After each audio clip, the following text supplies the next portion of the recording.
Chapter 1046. However, not long after, Biyao happened to return and saw this scene.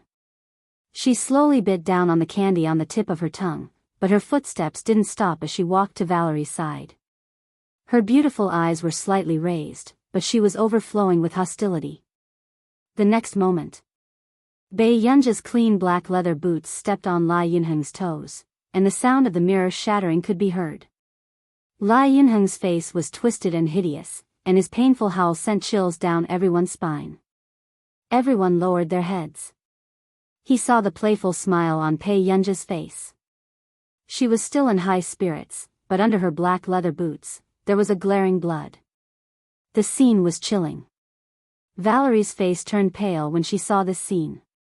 Her voice trembled as she said, Teacher," but at this moment, no one was paying attention to what Valerie was saying. Biyao smiled and said, "Student, your feet are quite long."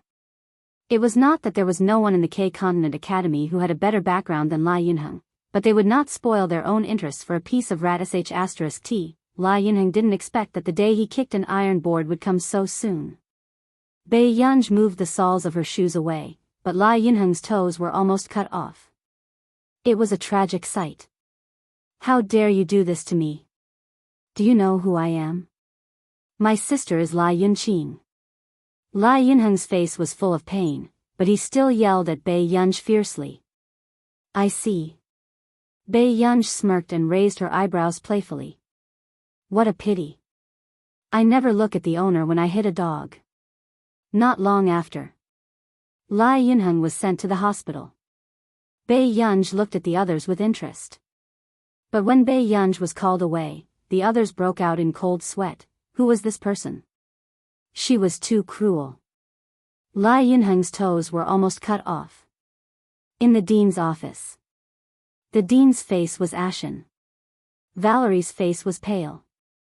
"Dean, actually, shut up. I'll deal with you later." After the director of the hospital roared, he said to Biyao, "Who are you? How dare you cause trouble in our school?" "My classmate stretched his leg too far and accidentally stepped on it." Biyao smiled lightly. The dean was so angry that his entire body was trembling. "You!" He knew what kind of person Lai Yunheng was. If not for the fact that Lai Yunheng's talent was not inferior to Lai Yunqing's, he would not have allowed Lai Yunheng to stay. He did not doubt that Lai Yunheng would do such a thing. But this silly little girl was too ruthless in her actions.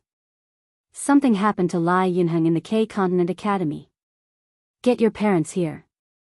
I want to see what kind of background you have," the dean said with a dark face.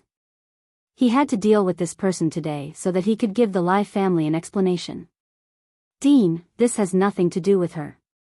It's all because," before Valerie could finish, Biyao went up to make a call. At this moment, Marcus was brushing his teeth when he answered the phone, but he was wide awake when he heard Biyao's voice. "There's something that you need to resolve." Biyao's voice was emotionless. Marcus was stunned. He did not know what was going on. "In 10 minutes, the K-Continent Academy will be connected to the dean's office for a conference call." Biyao looked at his watch. At first, the dean thought that Biyao was pretending to be mysterious. But before he could mock him, a video conference call came. He was stunned. This number was a little familiar. Chapter 1047. Marcus didn't have time to go to the conference room, so he could only start a video conference. He was wearing a suit shirt and a pair of blue shorts. He looked very refined. "What's going on? Why are you at the K-Continent Academy?" Marcus asked in bewilderment.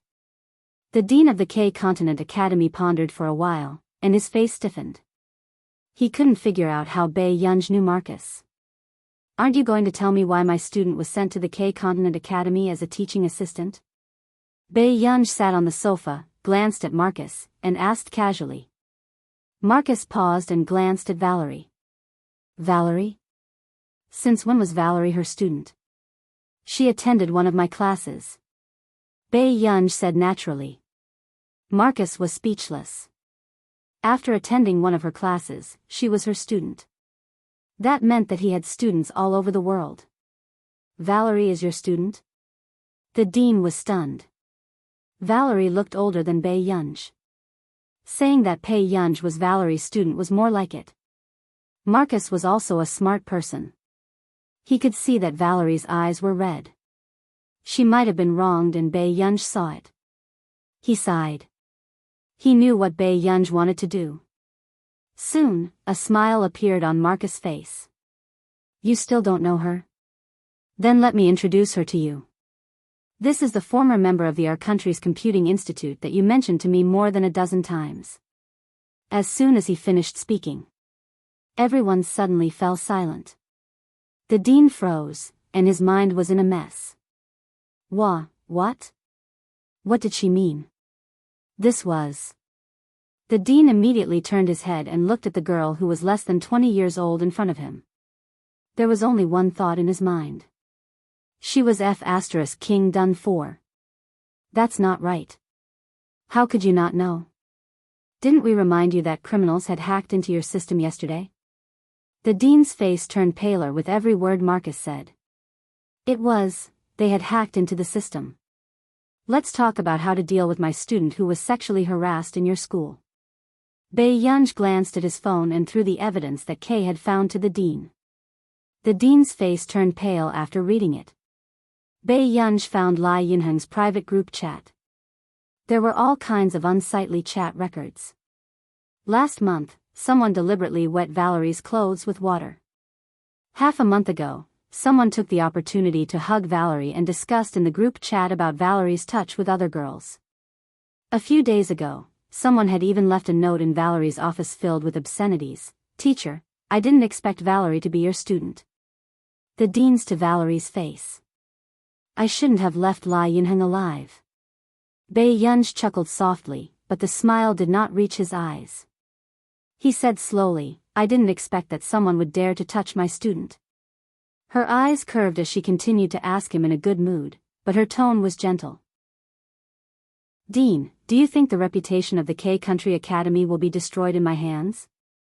The dean's face turned pale. The scientific research community was undoubtedly the most competitive. Back then, in order to make him an honorary professor, Neely University had reportedly reached an in-depth cooperation with the Computing Institute. If he expressed his stance on this matter, the consequences would be unimaginable. P.S. Good night. Chapter 1048. Hearing this, Valerie, who was beside her, was a little helpless. She only dared to look at Bei Yunj's faint smile. However, just as the dean was at a loss, the door to the dean's office was suddenly pushed open. Lai Yunqing walked in with a dark expression. When she saw Bei Yunj, she sneered. Wow, Miss Pei is still here. Yunqing. The dean was so frightened that his temples throbbed. He couldn't help but scold her. Lai Yunqing was considered the most promising newcomer in Continent K, so she had the right to be arrogant. However, the person sitting on the sofa opposite her was no ordinary person. It was the person who was nominated for both the Busaka and Farisk awards. Lai Yunqing narrowed her eyes. She didn't know what it meant for the dean to help Bei Yunj. Instead, she sneered. Dean, I've been with Continent K for many years. Now that my brother's leg is about to be crippled, why are you helping an outsider instead of helping me? Yunqing, you have to know how bad Lai Yunqing's behavior is in school. The dean's expression was ugly. He didn't dare to say anything in front of Bei Yunj. Moreover, the video conference was still going on. Marcus and the others saw this scene. Ha. Okay. Lai Yunqing sneered and nodded. Bad behavior? It seems that in the vice dean's eyes, as an associate professor and Lai Yunheng's sister, I have a stain on my record.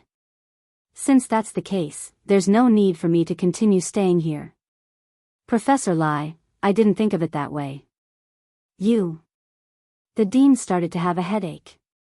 Lai Yunqing was a core member of Continent K's Computing Association.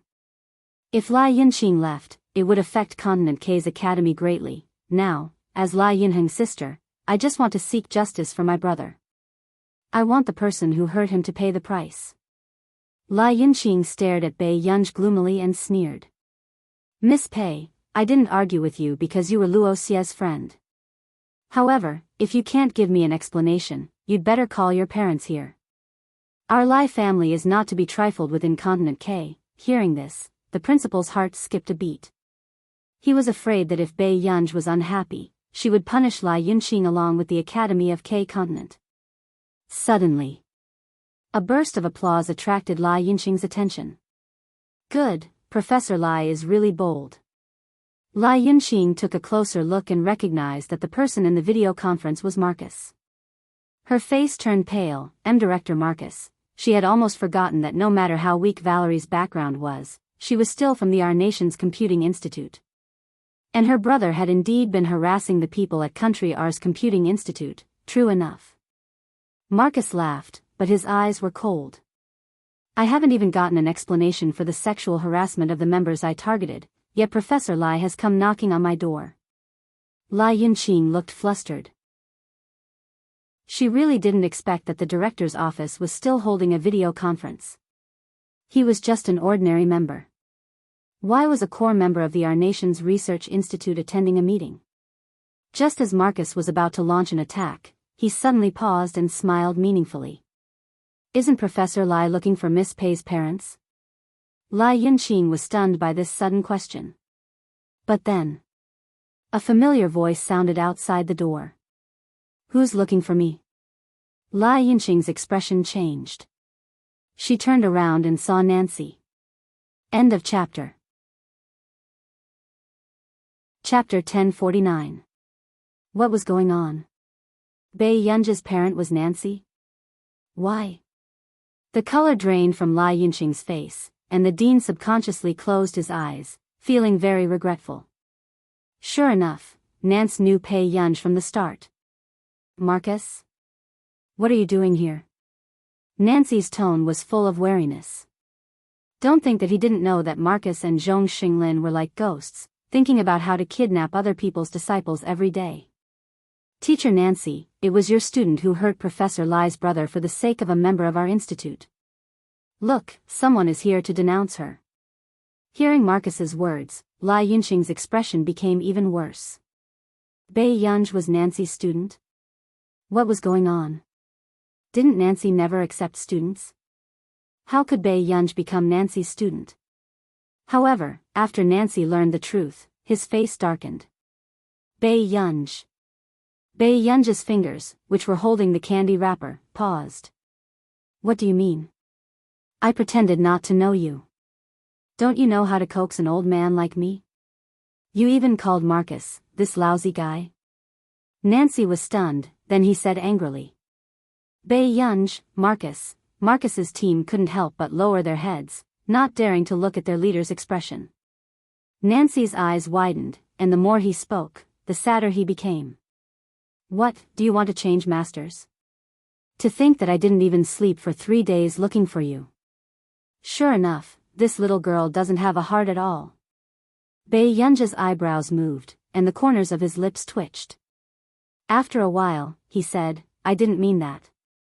Marcus's heart was sour and he despised Nancy, this old bastard. Before he became Bei Yunj's master, he always called her good Gu-er. After he became her master, he treated himself like Gu-er's grandfather every day, and he even asked Gu-er to coax him. Was there anyone more shameless than this old thing? Valerie is from Marcus's institute. Bei Yunj's eyelids twitched, and he could only lick his red lips as he explained. Didn't you hear what he said? He told you to call your parents, and Marcus is your parent? In Nancy's mind, she kept imagining Marcus seizing the opportunity to seize power in her absence. She couldn't wait to fight with Marcus. Marcus, was this old thing was getting more and more out of control? Bei Yunj and Nance never thought that Nance's brain would be like this. Weren't you unwilling? The girl's usually high-spirited face revealed a hint of helplessness. Nancy's entire body. Everyone's a Yunjazan. Nancy's? These are two different things. This old man only has one disciple in his life. How can I let others bully her? Lai Yunqing had just heard Nancy's words when his cold gaze slowly swept over her. Professor Lai, do you have any advice for this old man's education? Lai Yunqing trembled. His body was already cold. How many people in this circle dared to challenge Nancy? This matter has nothing to do with Professor Lai. Professor Lai has been in a bad mood recently, and he offended Mr. Nancy and Miss Pei. The dean seized the opportunity to make Lai Yunqing owe him a favor. End of chapter. Chapter 1050. Just as expected. Lai Yunqing looked at the dean gratefully, but when he glanced at Bei Yunj, there was still a trace of unwillingness in his eyes. After Lai Yunqing left. Mr. Nancy, Marcus, our school has decided to expel Lai Yunheng and give Miss Valerie some financial compensation. The dean asked carefully, what do you think of this? This has nothing to do with me. Nancy snorted coldly and was about to ask Bei Yunj to leave when he heard the dean hurriedly say, Teacher, since you've already helped us once, can we beg you to help us again? As soon as the dean finished speaking, Nancy subconsciously looked at him with a trace of shock in his eyes. How did he know Gu Er's identity? Half a minute later. Nancy said to Bei Yunj, you go back first, I still have something to say. Bei Yunj nodded. After he left, the atmosphere became even colder. Dean Donner, your identity can't be revealed to the public. Nancy's face was expressionless, and his pair of eagle-like blue eyes revealed an inviolable majesty. The dean smiled, I didn't tell Professor Lai Yunqing either, right? Don't worry, teacher has helped our school before, why would I harm her? On the contrary, if teacher can become our school's honorary professor, I will do my best to protect her reputation. It wasn't that the dean didn't know that those who met her would definitely sign a confidentiality agreement. But unfortunately, he didn't sign that confidentiality agreement. No one would have thought that he would expose his identity for a student he met by chance. Nancy's eyes darkened, he understood what the dean meant. He could keep it a secret, but he had to help him solve the problem he was facing, get more benefits for the K-Continent Academy, and stand on the same side as the K-Continent Academy. Donner, you're quite ambitious. Nancy's tone revealed a lot of anger. But at this time, the dean was fearless because of this. Especially now, when he was still alone in the K-Continent Academy. Mr. Nancy, please think about it. Besides, this is not a bad thing for the teacher. The dean's eyes flashed with greed. At that time, it was rumored that he was about 35 years old. But he never would have thought that, he wasn't even 20 years old. Such a super genius could bring too many benefits to their academy. Therefore, even if he offended Nancy, he still wanted to obtain these unimaginable benefits. Nancy sneered and said angrily, Donner, do you really think that I can't do anything to you now that I'm no longer in this circle? She's my disciple. If you dare to let anything happen to her, I have plenty of ways to tear down your academy. After that, Nancy slammed the door and left. But as soon as he turned the corner, he saw Bei Yunj waiting lazily at the door. Seeing Nancy's furious expression, Bei Yunj knew in her heart that she would definitely be reprimanded this time. She thought quickly and had just organized her words when Nancy suddenly walked towards her and raised her hand. Bei Yunj had an inexplicable bad feeling in her heart. She lowered her head subconsciously, but she didn't expect that in the next moment, a warm and dry palm would suddenly rub her head. After Nancy's faint sigh dissipated, only the curvature of her mouth remained. Let's go home. This guy was more unbridled than when he was young. Nancy knew very well what Bei Yunj was thinking. End of chapter. Chapter 1051. If Bei Yunj had only helped Valerie deal with someone, Valerie would probably get into even bigger trouble in the future. By doing this, she was undoubtedly protecting Valerie's path of retreat. Bei Yunj's eyebrows twitched. This was the first time she had seen Nancy so gentle. Master, you're not angry anymore? Nancy walked in front of Bei Yunj and snorted lightly. Since you're born as a human, you have to live like a human. What's there to be angry about? As a researcher, a sense of mission was greater than one's own strength. This was the right direction for future research and development. Bai Yunji's lips curled up as she walked slowly behind him. You have to remember that the older generation of researchers in your country are worthy of respect by countless people. Nancy narrowed his eyes and recalled the memories of Zhong Xinglin and the others secretly coming to his class. He could not help but chuckle silently. Nancy changed his profession at the age of 20 and became the principal of Nili University at the age of 30. It was also during those years that he met Zhong Xinglin. At that time, the scientific research and technology of Country A was very different from that of Country R. As a result, even the extremely talented Zhong Xinglin suffered a lot when he was studying abroad. However, Zhong Xinglin was willing to study wholeheartedly. He often hid in a corner and listened to Nancy teach graduate students. Nancy pretended not to know. In the 9th year, Zhong Xinglin won the K.Z. Busaka Award. After that, Zhong Xinglin resolutely chose to develop in the country when faced with the temptation of a salary that was hundreds of times higher overseas. Even in the few years when he returned, he had faced resistance from the domestic circle because of differences in views. However, in Nancy's eyes, old researchers like Zhong Xinglin should be remembered the most in history. Bai Yunji glanced at Nancy. These words were often said to her by Meng Liang in her previous life. Not long after. Before Bai Yunji could speak, she heard Nancy say angrily, "Who does Donner think he is? How dare he threaten me?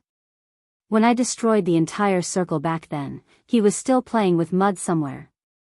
Bai Yunji, who was walking behind them, was speechless. Bai Yunji, listen to me. Only those cowardly and incompetent masters would make their disciples behave themselves. What's wrong with my disciple being a little arrogant? Even if you poke a hole in the sky, I have a way to cover it. Nancy was also a hot topic in the circle back then. Because of Nancy, Nili University became the world's top school. Go back first. Come find me at 73 Cliff Road tomorrow. Nancy glanced at her and said, "Master, why don't we have a meal together?" Bai Yunji raised her eyebrows. "I still have to deal with something. Let's talk about it tomorrow." Nancy left in a hurry. Bai Yunji looked at Nancy's back with an obscure look in her eyes. Not long after, the corners of her lips curled up again. "Miss Pei, Master Du is here," Tsing Su hurried over again. "Go buy me some drinks. I'm going back to find him now." Bai Yunji nodded. After Tsing Su left, she called Shang Yan. "What's wrong?" Shang Yan was already used to Bai Yunji not visiting him for no reason. Bai Yunji smiled straightforwardly. "President Shang, I seem to have caused some trouble." Shang Yan was speechless. "What did you do?" Shang Yan pressed between his eyebrows. "I'm at Continent K Academy. The dean already knows my identity." Bai Yunji's eyes curved as she slowly chewed on the candy, but there was no warmth in her eyes. "Find a chance to get the dean to sign a confidentiality agreement. P.S. After today's update, I'll send a red packet." End of chapter. Chapter 1052. Got it. Shang Yan pressed between his eyebrows. Just as he was about to say something, Bai Yunji suddenly saw Huashidu on the phone in the car. She looked at the man's handsome side profile with interest and subconsciously lowered her voice. "President Shang, let's talk next time." At this moment, Miayu asked, "Sir, did Elder Miss cause trouble again?" Shang Yan curled his lips. "Yes, go and settle these matters later. Actually, you can let me handle Elder Miss's matter directly."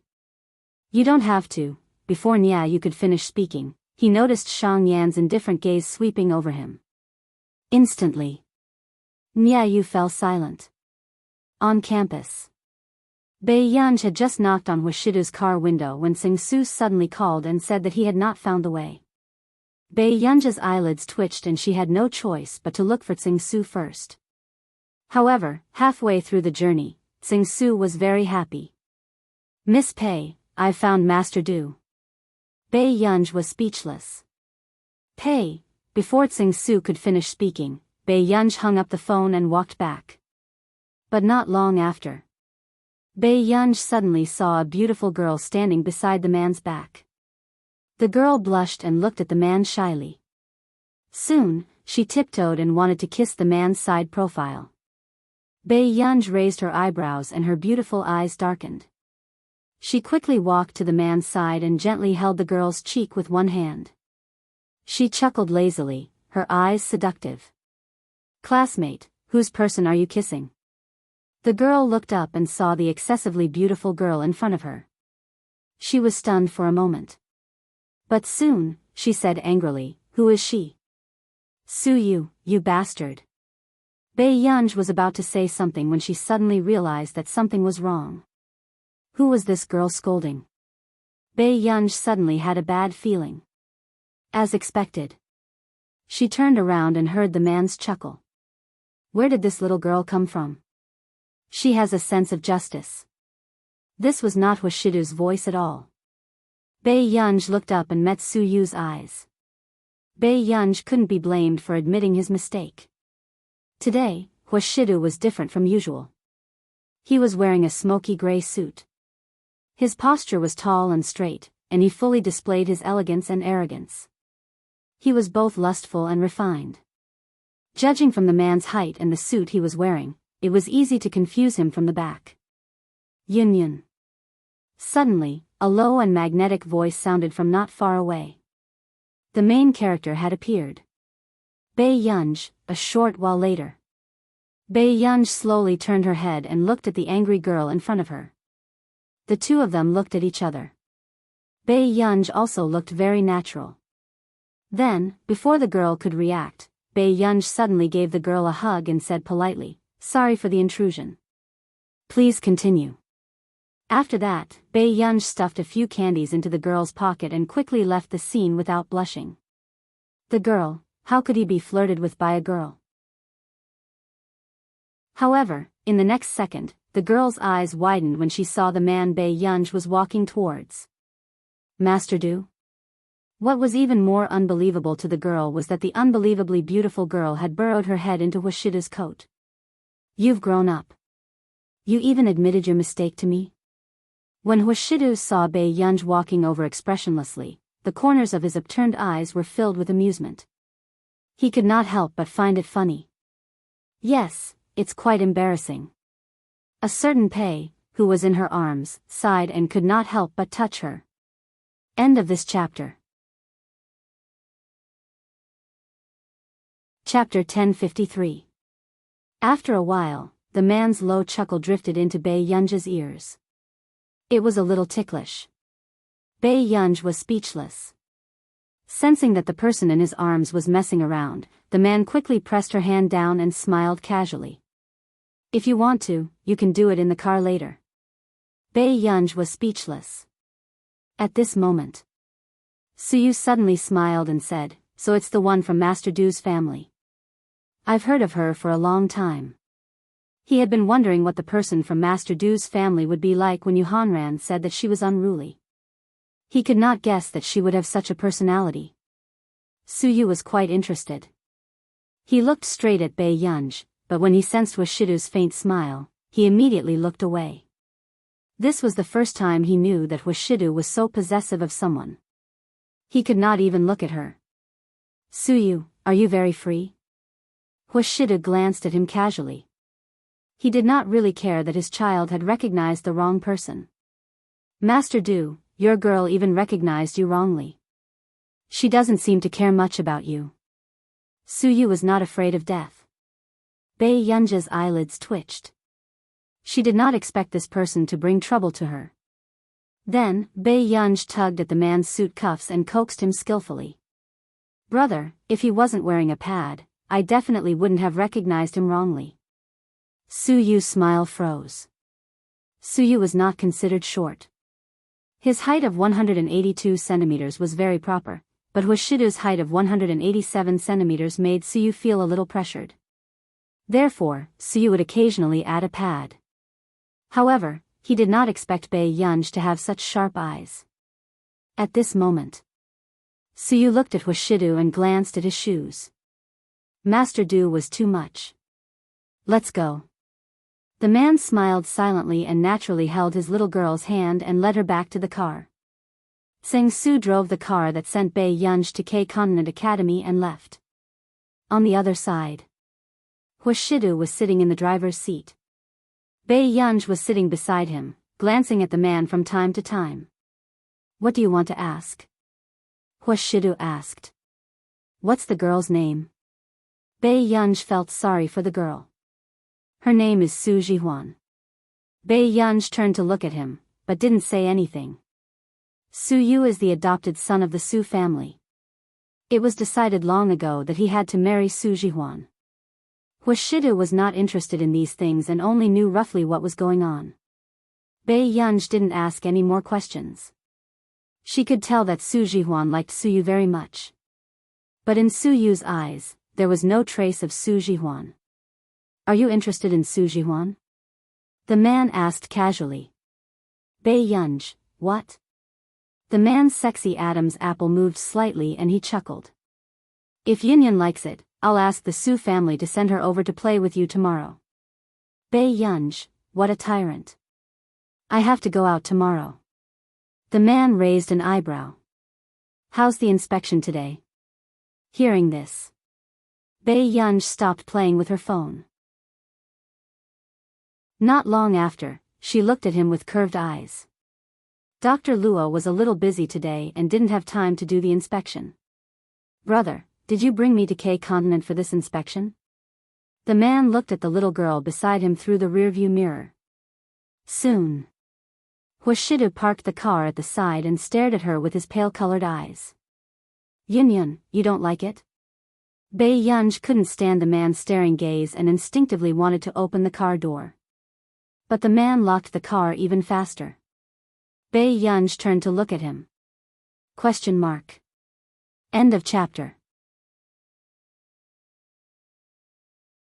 Chapter 1054. Solve the problem first before getting out of the car. The man had just picked up the silver lighter when he thought of the person beside him. He could only throw it aside and lean back lazily. Bai Yunj also insisted. I want to get out of the car and solve the problem later. The man glanced at her with his pale-colored eyes. After a few seconds, his gaze swept across the surrounding buildings. He chuckled. That's fine too. Before Bai Yunj could get out of the car, she heard the man say slowly, if you really want to get out of the car, let's go to the hotel next door and get a suite to talk. Bai Yunj, Huashidu also noticed that Bai Yunj was against this physical examination. However, if he really let her get out of the car, he was indeed afraid that Bai Yunj would avoid him in the future. Bai Yunj licked her red lips. The emotions in her eyes flickered. She looked very calm, but her fingertips were slightly white as she gripped her sleeves. In an instant, the complicated and frustrated emotions in her heart surged into the dark side that she had been trying her best to suppress. Soon, Bai Yunj looked up at the man. Most of the coldness and frustration in her heart disappeared, leaving only uneasiness and loneliness. She lowered her head and tried to sound him out. Brother, to you, I'm not your pet, right? As soon as she finished speaking. For a moment, Huashidu wanted to throw this child out. The atmosphere was silent for a while. The man looked out of the car window, loosened his tie with one hand, and unbuttoned his collar. Then, a soft laugh that sounded like a mocking laugh floated into Bai Yunj's ears. Bai Yunj, this seemed to be the first time she saw Huashidu angry. Bai Yunj was about to organize her words when the man suddenly turned around and leaned towards her. He lifted her chin with one hand and narrowed his eyes carelessly as he looked at her face carefully. Bai Yunj looked into the man's dark eyes, which seemed to contain a terrifying aggressiveness. His posture was still light as he sneered, I look like I have a fetish for beasts, Yunyan? After a while, Bai Yunj, who had just regained her senses, who was he scolding? Huashidu glanced at Bai Yunj, who was silent. All right, I have to drive. Big brother, Bai Yunj was about to say something when Huashidu reached out without turning his head and pulled down her loose hoodie to cover Bai Yunj's face. Be quiet for a while. Bei Yunj, who couldn't see clearly, it was obvious that this person was really angry. Back at the manor, Zhong Xinglin's phone could not be reached for the time being, so Bei Yunj could only call Si Qingyan. He doesn't know about this, does he? Bei Yunj held the watering can in one hand, but her eyes were not on the expensive flowers. Si Qingyan was silent for a while. Old master probably didn't tell your husband, but why don't you want to tell him? Isn't the one in your family good enough for you? He had seen Mr. Hua a few times. He was handsome and noble, a classic example of a gentleman who could charm young girls to death. He almost doted on Bei Yunj until she was in a mess. Bei Yunj's hand, which was holding the watering can, paused for a moment before she smiled slowly and said, I feel inferior. Can't I? Who the hell would believe that you felt inferior? Si Qingyan rolled his eyes. If you don't want to say it, then don't. I'm busy too. All right, then I'll go coax him. Bei Yunj answered and really hung up the call. Si Qingyan? Was this something a human would do? A second ago, she thought that it was a sadistic love drama, but the next second, she was coaxing a man? P.S. Master Pei's illness was also the reason why Master Pei felt inferior in her previous life. Because she really liked Master Du, she tore open a dark side of her. But she wouldn't torture him. She would heal him. Our Master Pei would eat the sweetest candy and like the best people. Master Pei, as long as I'm not a person with a sweet mouth, sadomasochism won't be able to catch up to me. Continue to do it at night. End of this chapter. Chapter 1055. At the door of the study. The moment Zhou Yu came over, he saw Bei Yunj leaning against the wall. He was surprised. What are you standing here for? Nothing. After Bei Yunj finished speaking, she looked at Zhou Yu and said, Assistant Zhou, I seem to have made your Master Du angry. Zhou Yu looked at Bei Yunj's gaze and knew that Bei Yunj was asking him to help her come up with an idea. To be honest, no one dared to make Master Du angry. Zhou Yu thought about it and suddenly felt that something was wrong. How could Master Du bear to be angry with Miss Pei? If Miss Pei acted coquettishly, Master Du would even be willing to pluck the moon for her. Soon. Bei Yunj felt that the way Zhou Yu looked at her had changed, as if he was looking at a scumbag. His gaze was filled with accusation and disbelief. Bei Yunj, it was a pity that Huashidu's two assistants did not perform crosstalk. Suddenly, the phone in Zhou Yu's pocket vibrated. He bowed slightly to Bei Yunj and smiled politely. Miss Pei, I'm sorry. Master Du is looking for me. Bei Yunj, in the study. Master Du, Zhou Yu called out. After thinking for a moment, he said carefully, Miss Pei is waiting at the door. Huashidu glanced at him casually. You want to call her in? Zhou Yu immediately shut up. For a moment, Zhou Yu wanted to know what Miss Pei had done. There's something going on in Continent K's academy. Go and settle it. Huashidu threw the documents to Zhou Yu. Let their director sign this agreement. Hearing this, Zhou Yu instinctively walked closer and picked up the contract on the desk.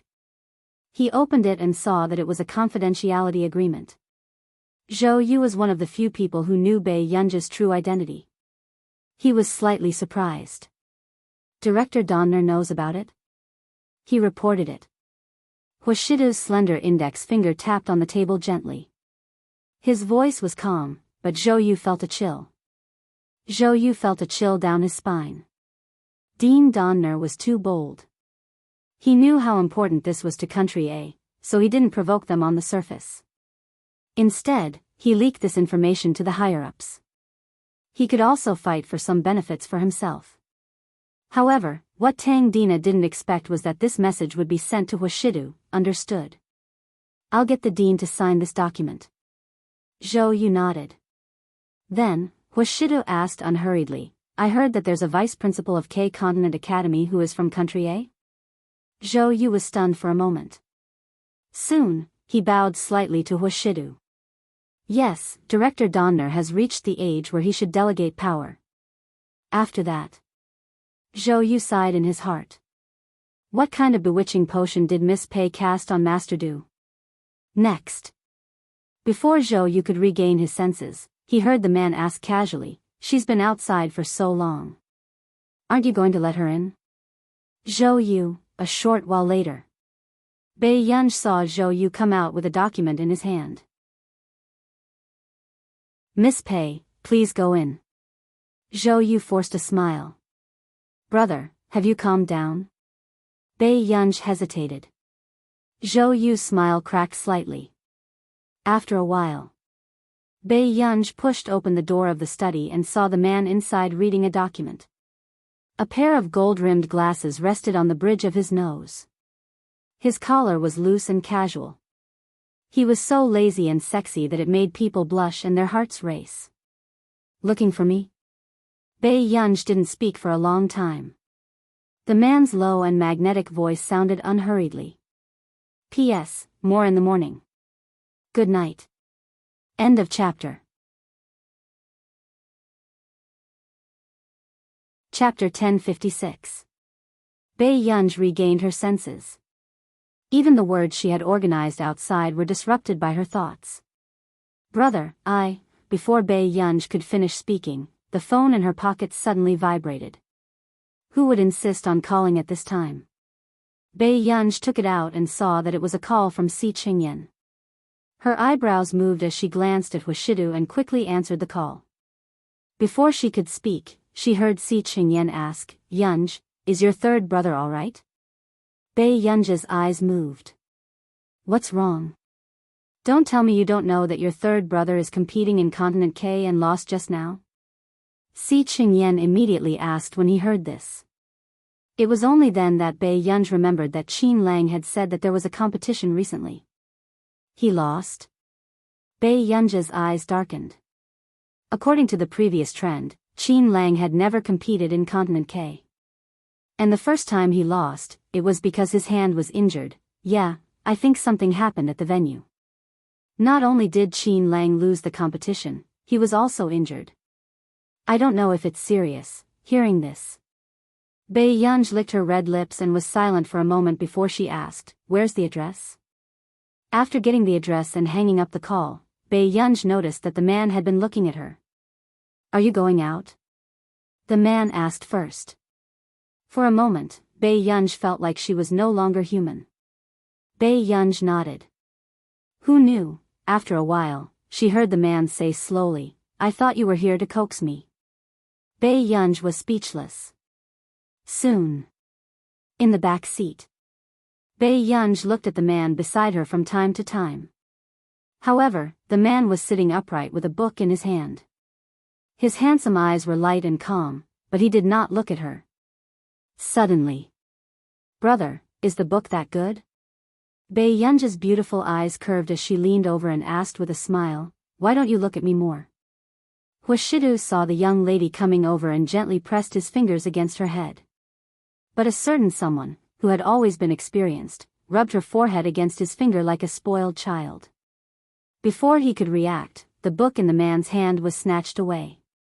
Bai Yunj flipped through a few pages and raised her eyebrows.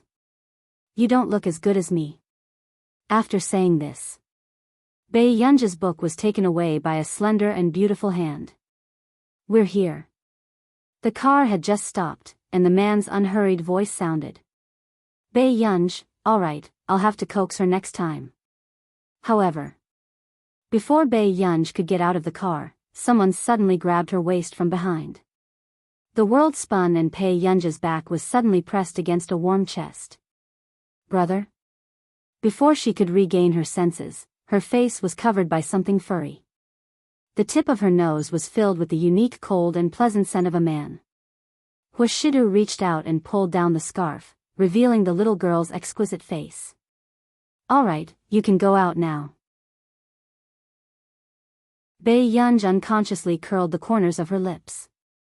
"Brother, you're still so nice to me even when you're angry?" Huashidu glanced at her. He was already used to a certain someone's insatiable behavior. He sneered softly, and his magnetic and lazy voice sounded casually, "Didn't you already have me under your thumb?" In the stadium. Pei Yunj had just reached the door when she was stopped. "Miss, this is the preliminary round. The audience seats are not open. Only the insiders can." Before the attendant could finish speaking, he saw a girl wearing a white hat swiping the black card in her hand on the magnetic card machine. After being doted on by the big shots, I'm wild, /book/83224/. Chapter 1057. Very soon. The barricade door opened automatically, and even the sound of the manager's announcement could be heard. However, the security guard did not notice all this. He only knew that this was an internal member. Where are Qin Lang and the rest? The girl lowered the brim of her hat and only her sharp chin could be seen. "Miss, they're still backstage. I'll bring you there." After the security guard came back to his senses, he immediately brought her over. "Backstage? What do you all mean? Almighty Qin was injured because of you. What kind of attitude is that?" Bei Yunj had just entered when she heard the confrontation inside. "He's obviously not as good as others. I finally know why Almighty Qin has never lost a competition." Before the staff could speak, another person in a blue uniform sneered. "As long as he loses the competition, he can push the blame to others. Isn't that enough? You." The hot-tempered team member was about to say something when the coach beside him immediately stopped him. "That's enough." Then, the coach looked at that person. "Xiao Ji, you and Almighty Qin are not on good terms. Watch your words and actions." After watching the show, Xiao Ji sneered contemptuously and left. Qin Lang had been popular in the esports scene for so many years. It was time for him to be replaced. "Almighty Qin, I'm very sorry. This time, it was our people's mistake that caused you to be injured. However, this competition can't be delayed. Do you want to change people?" the organizer asked. If it wasn't for the fact that their referee team had an anti-fan, Qin Lang wouldn't have been injured. However, even if it was because of the organizer's mistake, they wouldn't suspend the competition because of this accident. After all, it wasn't easy for the team under EG Corporation to win against Qin Lang. Of course, they wouldn't want to let go of this opportunity. "What are you doing?" "If it wasn't for the organizers, my Almighty Qin would." Before the other team member could finish speaking, he was interrupted by Qin Lang. "Gu. Everyone turned and saw Bei Yunj standing not far away. She responded faintly and walked towards them. "Sister Qin is really good. How could she recognize you when you're dressed so tightly?" The team member muttered in disbelief. Bei Yunj sized up Qin Lang's bandaged hand and asked, "Is your hand okay?" Even Qin Lang's voice became gentler. "It's okay. The doctor said that she'll be fine after a few days." "Gu. Why are you incontinent, K? Almighty Qin, why are you talking nonsense? The doctor clearly said that if we don't treat her as soon as possible, sooner or later." Before the team member could finish, he felt Qin Lang's cold gaze and immediately shut his mouth. "I'm here to take a look around the K-Continent Academy." Bei Yunj was silent for a moment. "Why don't you come back with me today?" "I'm afraid that won't do. Almighty Qin has to stay in the place arranged by the organizers, or else." Before the staff member could finish speaking, their eyes met with Bei Yunj's languid and beautiful eyes. But at this moment, they were unbelievably cold. "What's going on?" Suddenly, a clear and cold voice attracted everyone's attention. Everyone turned around and saw a woman in a purple suit walking over. Bei Yunj raised her eyebrows as she recognized this person. "Jiangji. Director Jiang, something happened to Godly Qin's team, the staff explained to Jiangji in a low voice. Jiangji also quickly recognized Bei Yunj. Jealousy flashed across her eyes and she unconsciously clenched her fists. She didn't understand why Cui Hengchuan had to have this woman. Jiangji smiled again. "Miss Pei, we meet again." End of chapter. Chapter 1058. Bei Yunj smirked. No wonder you dared to do such a business in Yunsheng. It turns out that Miss Jiang's roots are in Continent K, so President Jiang and this lady know each other. The staff immediately smiled apologetically. Miss Pei, although we know each other, I can't do such unfair things for you, right? You can understand this, right? After Jiang Ji finished speaking with a smile, she seemed to have vented her anger and looked down at Pei Yunj. Everyone had thought that the two of them were old acquaintances. But now, it seemed like they had been holding grudges for a long time. I'll settle this. You wait in the lounge. Before Qin Lang could finish, Bei Yunj interrupted him. Go back and rest first. For a moment, the atmosphere was tense. Even Qin Lang's team members felt that Almighty Qin's sister was too arbitrary and domineering. She wanted Almighty Qin to rest. Could she settle it?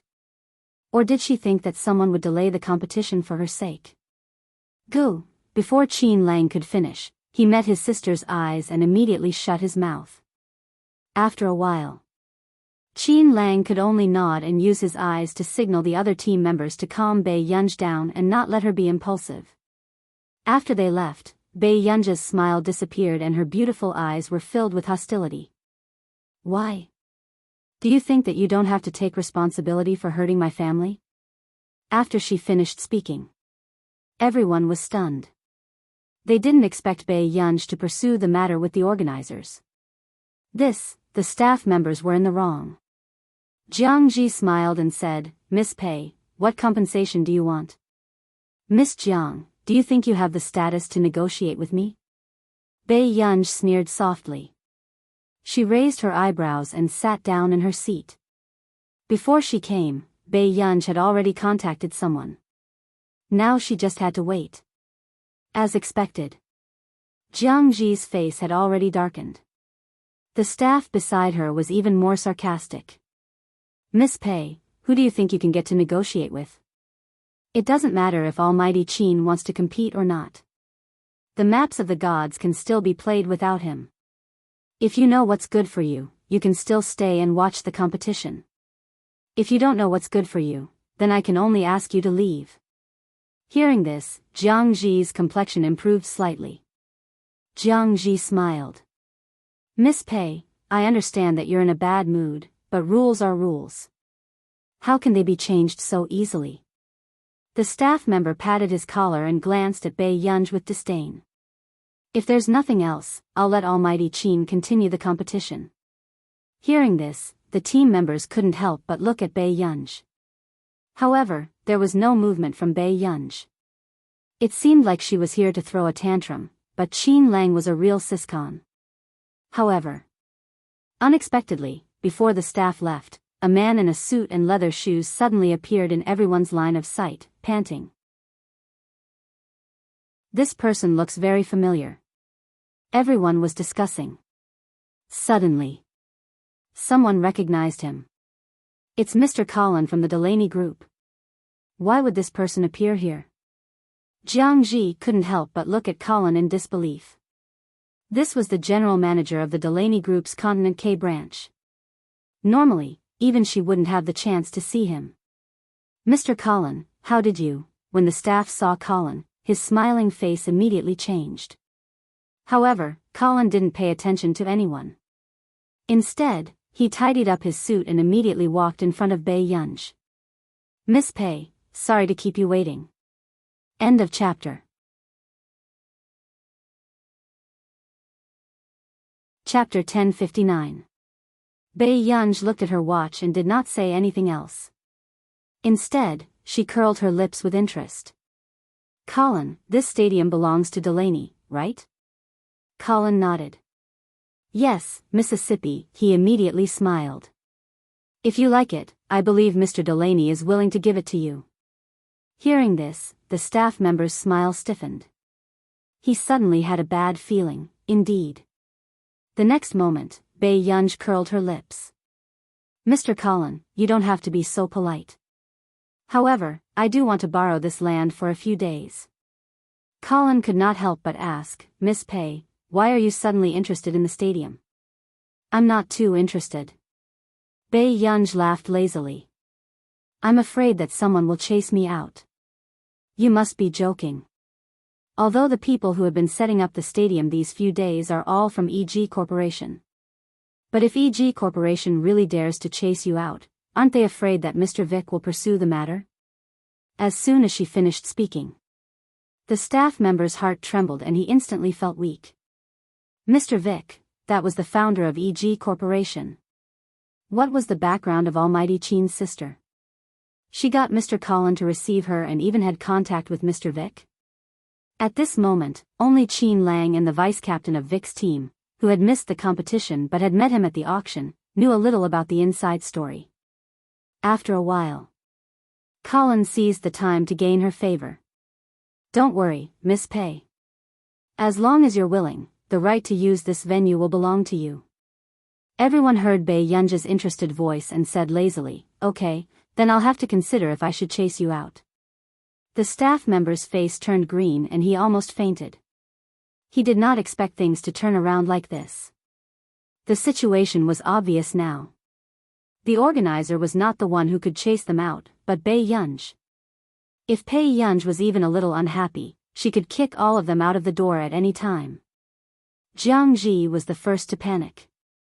She gritted her teeth. This land was rented to EG Corporation by the Delaney Group. How can you give it to others just like that? Colin frowned and glanced at Jianghu unhappily. However, he smiled generously. Miss, you probably don't know that EG Group has never rented our land. Because of Mr. Vic, it had been used by EG Corporation for free all these years. Of course, if Miss Pei wants it too, we'll consider you first. This was also what Delaney had instructed him before he came. As long as it was related to Bai Yunji, no matter what, they had to side with Bai Yunji.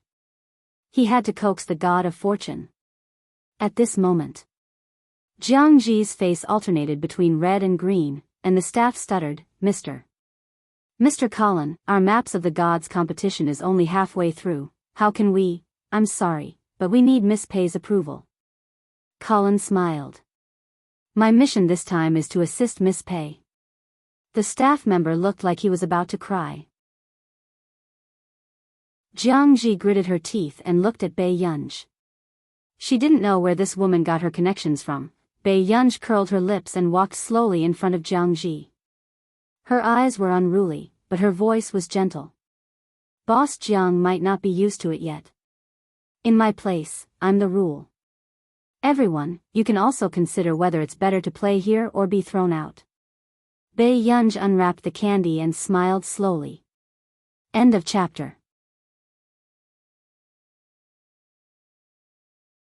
Chapter 1060. The staff member's body stiffened. After a long time, he could only bow to Bai Yunji. Miss Pei, I'll go ask our manager first. Jianghu bit her lip and stared at Bai Yunji with red eyes. However, not long after, the manager hurried over. After nodding slightly to Colin, he also looked at Bai Yunji. The manager bowed slightly. Miss Pei, I'm sorry I didn't have time to find you just now. My surname is Yang. When Bai Yunji swiped the card and came in, there was news in the manager's office. But Bai Yunji left so quickly that he didn't know who had the senior management card. Manager Yang. Bai Yunji nodded. Manager Yang immediately smiled. Miss Pei, I'm very sorry about Almighty Qin's injury. Since it was your request to delay the competition, we naturally have no objections. But the longest delay can't be more than 7 days. I hope Miss Pei can understand. During this period, Almighty Qin can freely change his team members. I understand. I'll take him to check on his injury first. Bai Yunji glanced at Manager Yang. As for the person who deliberately hurt him, I also hope the organizers can give me a satisfactory result. Miss Pei, don't worry. I hope your friendship with Mr. Vic will not be affected by these things. As soon as he finished speaking, Colin couldn't help but look at Manager Yang. Old colleagues. They were all here to coax the god of fortune. At this moment, Qin Lang's team members were all in a daze. They didn't expect that the competition could really be delayed. Miss Pei's network was heaven-defying.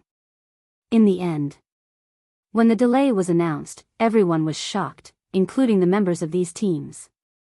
And EG Group's way of handling it was very humane. In these 7 days, all the members of the competition would enjoy the best treatment at the top hotel and would also be given a team consolation fee as compensation. In the laboratory, Luo Xie's eyelids twitched. After hearing Sing Su's message, the corners of his mouth couldn't help but twitch. "What's the matter?" asked a handsome man with shoulder-length blonde hair beside her. "There's a patient today." Luo Xie pressed between his eyebrows. He didn't expect that Miss Pei would use him so easily. "Yo, don't you always have Sunday off? There are still people who dare to give you patience?" The blonde man asked with a smile. "You'll soon know who dares to give it to me." Luo Xie sneered. With Huashidu around, he could not refuse at all. Soon, everyone saw a handsome young man with short silver hair and a girl with long curly hair appear in front of them. "Miss Pei, you're quite bold. How dare you bring anyone to my laboratory?" In an instant, Luo Xie's eyes were full of thought. Wasn't Bai Yunj afraid that he would tell Huashidu? She actually brought a man to his place? "This is my third brother Qin Lang. His hand is injured. Please take a look at him, Dr. Luo." Bai Yunj tried to sound polite. Luo Xie looked at Qin Lang with some surprise. Although they didn't look alike at all, he was still a handsome young man. "Gu, is this your friend?" Qin Lang turned around and asked. Bai Yunj, no. Luo Xie's eyelids twitched. "Mr. Qin, come with me for a checkup first," another member in a white coat said. Qin Lang nodded and followed him in. Soon, Luo Xie pursed his lips. "Miss Pei, I won't be seeing patients today." Bai Yunj gestured for him to look at the computer. The contract for the import of the latest batch of medical equipment from Stevens Research Institute has been sent to Dr. Luo's email. P.S. Good night, end of chapter.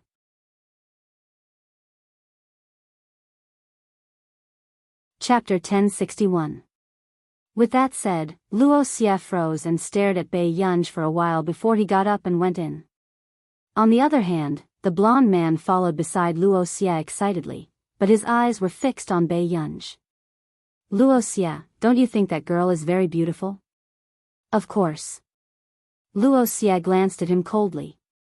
If she wasn't beautiful, how could this woman be so bewitching? The blonde man suddenly poked his shoulder. "Luo Xie, I have something I need your help with." Hearing this, Luo Xie looked at him. "Soon. It's not the first time Mr. Qin's hand has been injured. He needs to be hospitalized." Luo Xie glanced at Bai Yunj. "I have a temporary hospital. I can arrange for him to go there. How long will it take?" Bai Yunj raised an eyebrow. "If the surgery is successful, it will take at least 3 months. I will arrange 3 surgeries for him. Before the second surgery, he can't compete no matter what," Luo Xie said calmly. Hearing this, Bai Yunj frowned.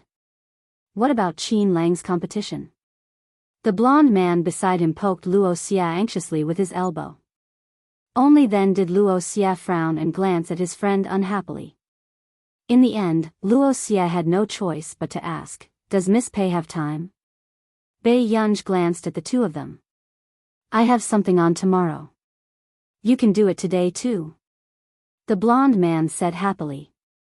After noticing Bai Yunj's gaze, Luo Xie could only explain, "My friend is a director and has recently been hired for a perfume commercial. He wants you to be the female lead." The blonde man could not help but glare at Luo Xie, blaming him for introducing himself too casually. He immediately introduced himself with a smile. "Miss Pei, I'm Brennan, the director of our nation. My films have won 3 Mayork Awards." The Mayork Awards were the highest award in the film industry. If it was Qin Yu, he would definitely recognize this famous director, Brennan, who had created countless best actors and best actresses. Brennan stared at her with bright eyes and asked urgently, "Excuse me, Miss Pei, do you have any thoughts of acting?" In his opinion, not only was Biyao stunning, but she was also very intelligent. She was obviously beautiful and languid, but when she raised her eyebrows, she was in high spirits. This was the type he had never met before. He was also confident that with Biyao as the female lead, they would be able to produce the most stunning youthful literary film. No. Brennan, the rejection was very straightforward, without any pleasantries. Then how about an advertisement? Is that all right, Miss Pei? Brennan looked at her pitifully. He still wanted to try Biyao's talent. If he really had the talent, it wouldn't be too late for him to pester him. Biyao glanced at him indifferently. Brennan also hinted to Wuxia to help persuade him. He was a famous director, yet he had to shamelessly do such a thing. Wuxia could only say, Miss Pei, my friend is obsessed with acting. If you don't agree to shoot the advertisement, he might follow you in the middle of the night. Brennan's smile froze. Biyao, soon. The corners of Biyao's lips curled up. Sure. Can Dr. Luo help me with the matter I troubled you with last time? Wuxia suddenly remembered that Biyao had asked him to help fool Huashidu. He would dare to do this? Wuxia, you don't even dare to agree to a young lady's request. Are you still a man? Seeing that there was hope for his advertisement, Brennan immediately punched Wuxia. Wuxia was speechless. Was this young lady's request normal? End of chapter.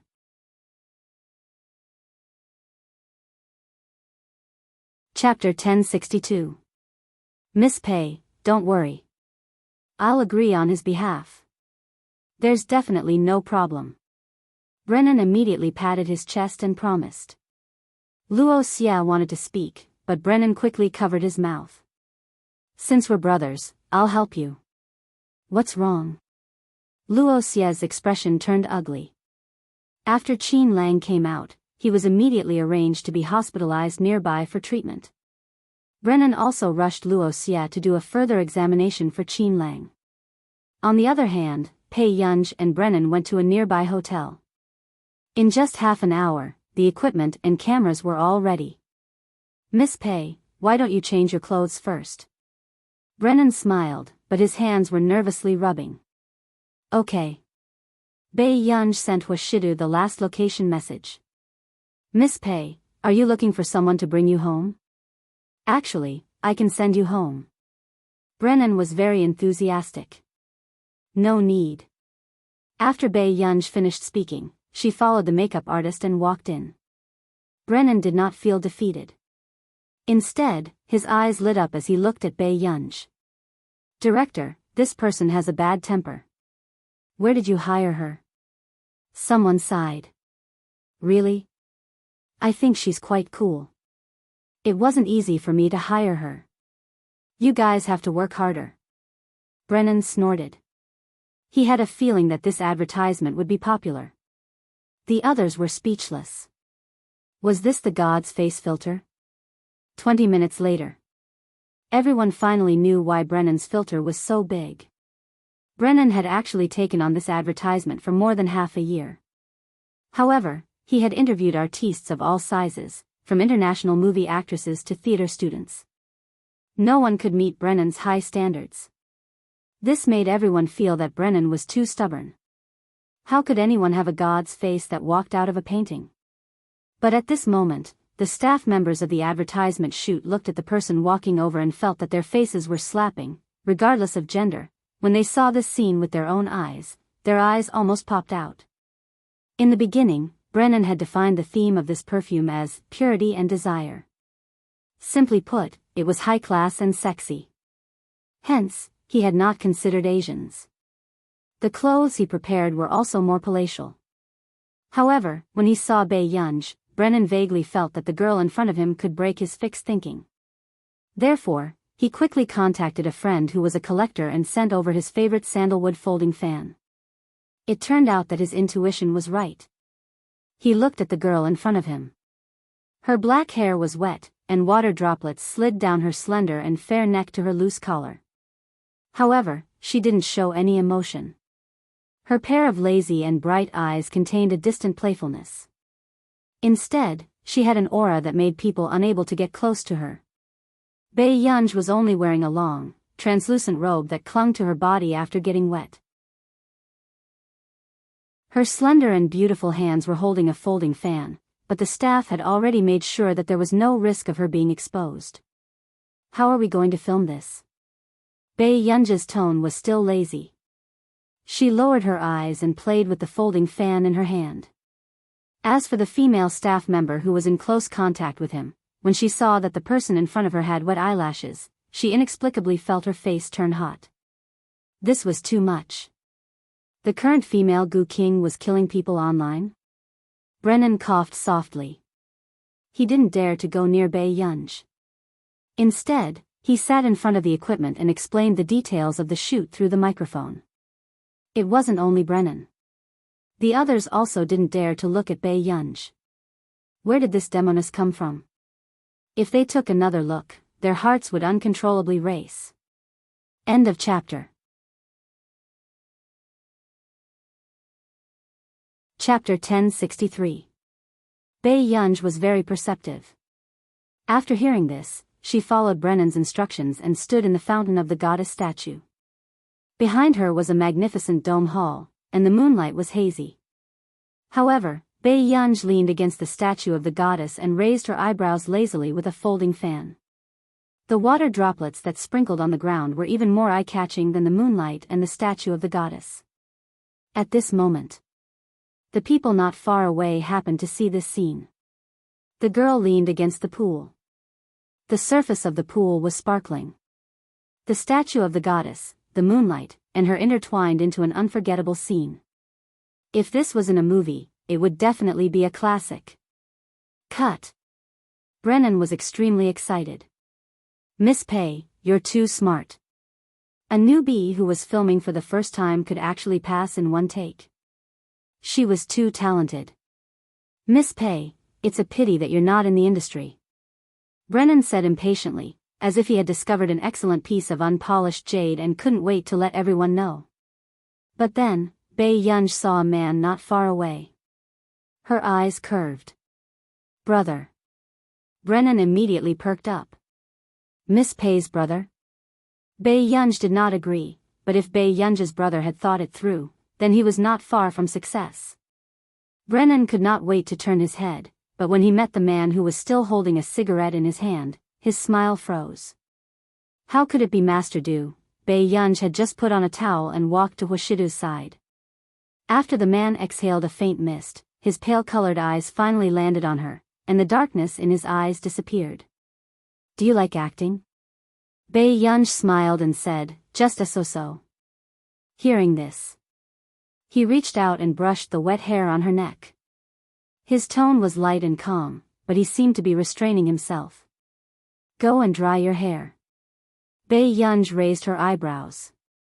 She did not notice that the man's voice was hoarse with desire. She followed the staff back to change her clothes. Brennan, who had always liked to capture people's emotions, felt Hushidu's emotions for the first time. This wasn't any other kind of feeling. It was the most primitive and straightforward desire that a man had for a woman. Master Du, you, Brennan stiffened, not knowing how to ask. The man was already looking at him with a faint smile.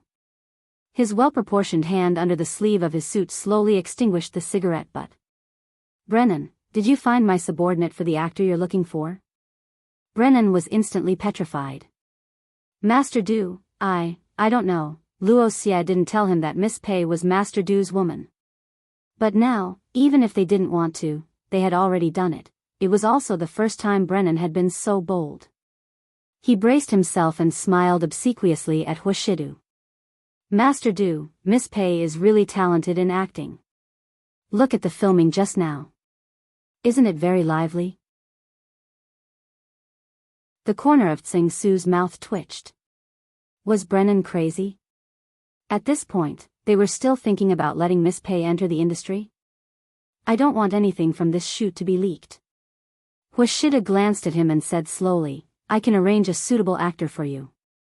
Brennan's eyes widened in disbelief. No, Master Du, this is a work of art. How can you? The man's lips curled up noncommittally as he asked lightly, "Is that so?"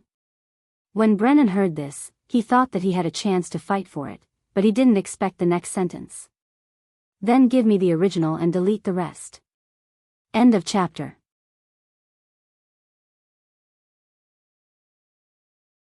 Chapter 1064. Brennan was speechless. When she came out, Biyao saw Brennan's depressed expression and raised her eyebrows subconsciously. "Mr. Brennan, if there's no problem, I'll go back first," Biyao said. Brennan forced a smile. "Goodbye, Miss Pei." Biyao raised her eyebrows and looked at Wuxia thoughtfully. In the car, Biyao sent a message to Brennan before she found out what Wuxia had done. "Brother, you don't like me filming advertisements?" Biyao curled her lips and asked subconsciously. Actually, Biyao had never liked to appear in public. In her previous life, other than the necessary awards ceremonies, she would occasionally appear and never pay attention to anything else. "Brennan's image is not suitable for you." The Hu family had always taught the men in the family to respect women. If Biyao really liked filming, Wuxia would respect her opinion. However, when Wuxia was present and saw the other men at the filming venue staring straight at his little girl, he could not help but do so. He even had the urge to teach Brennan a lesson. After living for more than 20 years, Wuxia did not expect himself to have such a strange time. "Brother, you don't like it?" Biyao's eyes were filled with pity. Wuxia glanced at her and knew that Biyao still did not know that her original copy was in his hands. Wuxia's eyes darkened when he thought of the scene by the pool. Even his fingertips moved unnaturally, and the veins on the back of his hand were faintly discernible. Then, suddenly, Biyao's call broke the atmosphere. "Teacher, when did you go to Continent K?" After Vic found out about the competition venue, he immediately called his god of fortune to ask about it. "These 2 days." Biyao's tone did not indicate whether she was in a good mood. Vic was still uneasy. "Then Mr. Chen's injury, is it all right?" Biyao chuckled, but her voice was cold. "He needs 3 operations and will need at least 3 months of treatment." "Does Mr. Vic think it's all right?" Vic, sure enough, he still provoked her. Biyao's tone was indifferent. "Right now, I want to know how the competition will proceed." Chen Lang viewed the competition as more important than his life. "Mr. Chen, this was a sudden accident, and it was also caused by our organizers, so I have no opinion on who you change," Vic immediately said. Biyao thought of something. "Is there a vice captain of RS who didn't come? Isn't Mr. Chen's vice captain hospitalized? He probably can't replace Mr. Chen." "Biyao, why is this RS team full of sick people?" Suddenly, Vic hinted again, "Actually, it's fine even if you're not from the original team." Biyao thought that it was a good idea. "You want me to poach people from other teams? I didn't make you lose your dignity." Vic immediately said, "Can't you?" Biyao, after hanging up the phone. Biyao glanced at the man who was reading a book beside her. Seeing that he did not say a word, she thought that Wuxia was still ignoring her because of what she said. "Brother?" Biyao called out. The man did not look up at her. "What's wrong?" Biyao did not expect that the first thing that could make her so unhappy would be a book.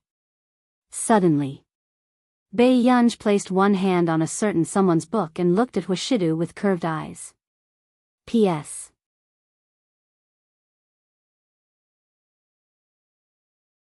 Chapter 1065.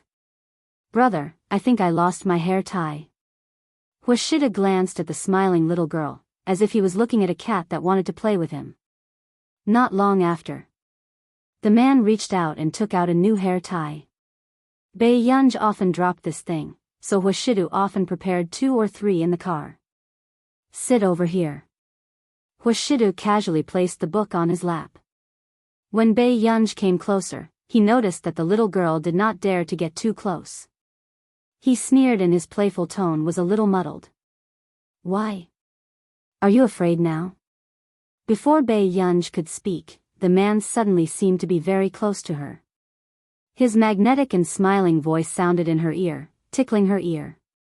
Turn around. Her back was facing the man. Before she could react, the man bit the hair tie gently and his gaze landed on her. Then, his slender and well-defined fingers stroked her slightly curly long hair. His actions were surprisingly gentle. Baiyang paused. For a moment, she did not expect the man to tie her hair. The man rolled up his sleeves elegantly, revealing a small section of his cold and fair wrist. The scene of him tying the little girl's hair with his eyes lowered was even more pleasing to the eye. It was obviously Huashidu's first time tying a ponytail for the little girl. It was a little low, but the effect was not bad. After he was done, Baiyang was about to speak when the man suddenly reached out and gently pinched the back of her neck. His low and hoarse voice was unbelievably sexy. It's time to behave, Yunyun. Baiyang's ears inexplicably heated up. When the little girl lowered her head just now, her collar was loose. From behind, he could clearly see the little girl's clear collarbone in front of her and the scenery below her fair neck. However, Huashidu quickly avoided the places that he should not look at. The man's eyes were half hidden. For the time being, he did not want to scare this child. After returning, Baiyang returned to her bedroom because of a phone call. However, she did not notice that Huashidu had gone back to take a cold shower first. In the study room, Master Du, Cui Hengchuan has come to Continent K. We've confirmed that it was indeed Director Donner who gave him the news, Zhou Yu said. Since we're already here, let's get ready to close the net. Huashidu wiped his wrist and said casually, but his eyes were filled with danger. However, in the bedroom, Baiyang could not help but frown when she heard Vic say that Qin Lang insisted on competing. Qin Lang rested for 7 days. If he forced himself to endure, he could indeed compete with injuries, but the result was not optimistic. Whether it was the competition or the injuries. Are you really not going to replace Sai? Vic asked cautiously. Baiyang sneered, I'm not a professional player. Then you plan to let Mr. Qin participate in the competition? In Continent K, it's not that easy to poach. Vic immediately said in disbelief. Baiyang hung up after saying that. I'll think of another way. But what Vic didn't expect was, for some reason, Baiyang made another call. Hello? Coach, how come you have time to call me? The captain of the HK Esports Club under EG Corporation could not help but be excited. Baiyang thought for a moment. I have something to ask you. What is it? Baiyang, are you interested in joining the RS team? The HK captain, does the boss know that you're so crazy to poach people? The next day. Continent K Academy. Director Zhou, Donner never thought that this matter would actually make Zhou Yu come over. After being doted on by the big shots, I've gone wild, /book/83224/.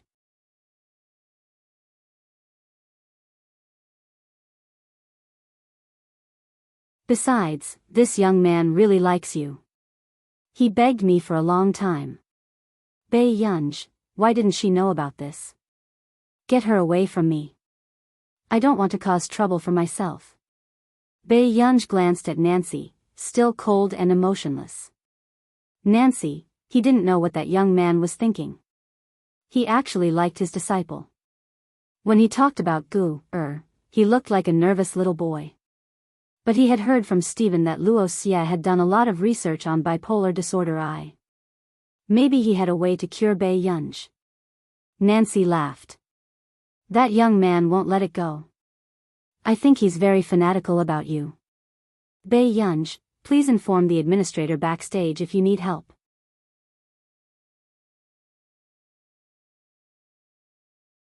Chapter 1067. Baiyang's eyelids twitched. There was no need for that. By the way, Gu, did anyone look for you in the past 2 days? Nancy seemed to have thought about it for a long time before he finally asked. What's wrong? Baiyang looked up at him. Nancy's eyebrows were almost twisted into a fried dough twist, but after a while, he sighed. It's the Confederation's Laboratory 191. Bei Yunj had some impression of this laboratory. Nancy had mentioned it to her before. The level of the laboratory in Continent K could overlook the entire world. And the Confederation's Laboratory 191 was considered the leader of the dragons in Continent K. Are they planning to look for me? Bei Yunj asked.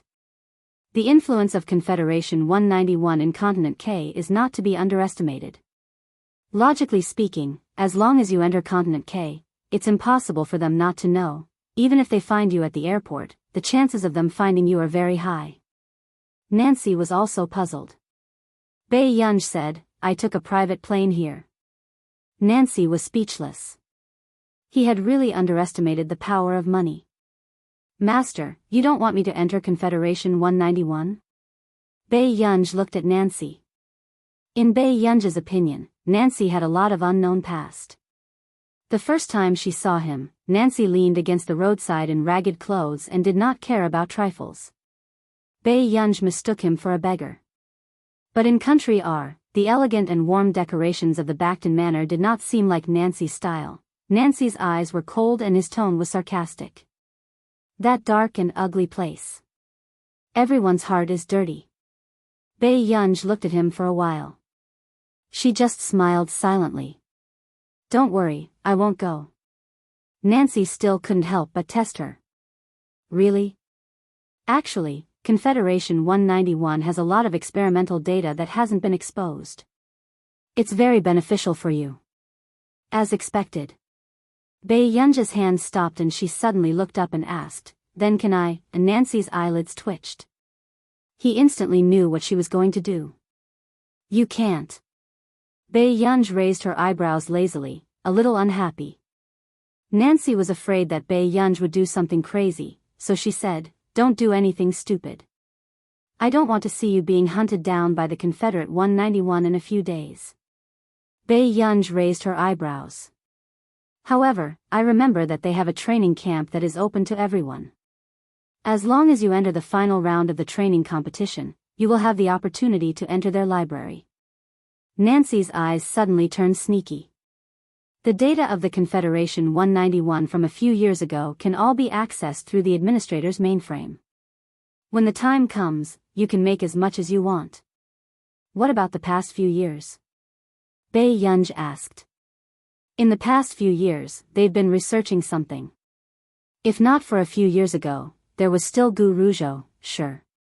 Nancy paused and quickly said, In the past few years, Confederation 191 has been going downhill. There's nothing to see. But Confederation 191 has a very deep foundation. I'll teach you how to get their documents. Nancy had been analyzing the internal situation of Confederation 191 with her the entire morning. Bei Yunj also more or less knew about the relationship between Nancy and Confederation 191. Nancy used to be an external mentor of Confederation 191, but later on, because of some things, her relationship with Confederation 191 completely collapsed. At noon, Nancy had just taken Bei Yunj to eat when she suddenly received another call. Whose is it? Your brother's? Nancy said faintly. No. Bei Yunj said, Qin, something happened to my third brother.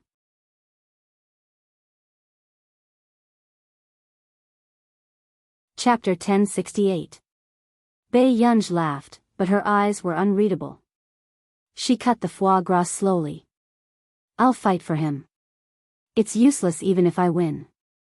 According to the standard procedure, Bei Yunj was not a member of Qin Lang's club, and she did not sign up for the competition. Vic could agree to let her participate, but the competition was for the public to see. Then, you're just going to watch? Nancy did not believe that Bei Yunj would do this. Bei Yunj looked at him and smiled. I'll go out in the next few days. What? But the registration for Confederation 191 is the day after tomorrow.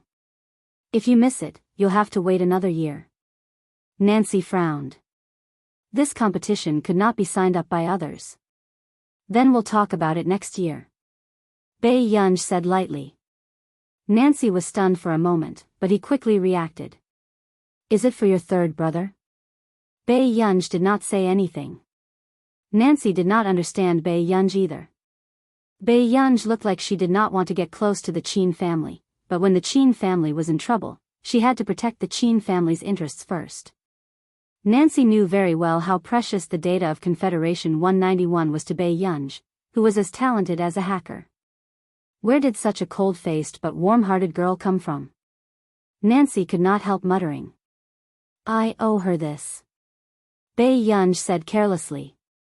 When Nancy heard this, he thought that Bei Yunj was talking about Qin Lang. In the afternoon, Luo Xia came to Nancy's laboratory.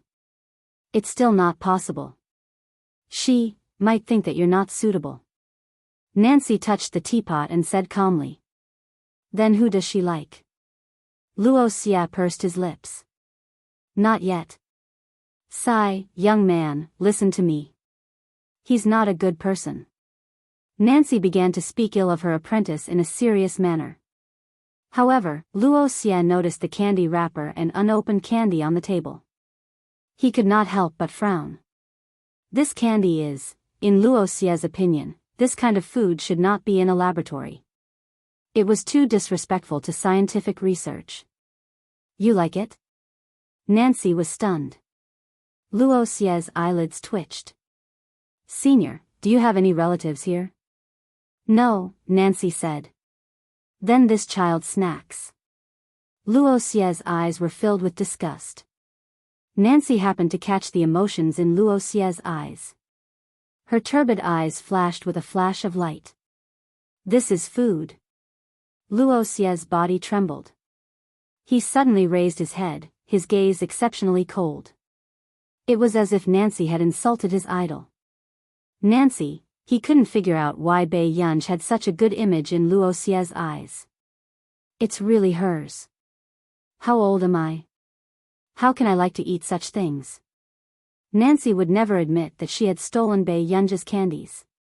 Luo Xia also seemed to have suffered a heavy blow. His face didn't look too good. He discovered that his idol's private life was different from what he had imagined. In his opinion, he should be an arrogant, unruly, and cold person. But why would she eat sweets? And they were all strawberry flavored. Then, Luo Xia said something that didn't sound very smart. How can she eat candy? Nancy, see how that wicked apprentice of his has got the young man in a trance. He laughed. What, do you think she's a goddess who can't eat? Only drinking dew? She didn't.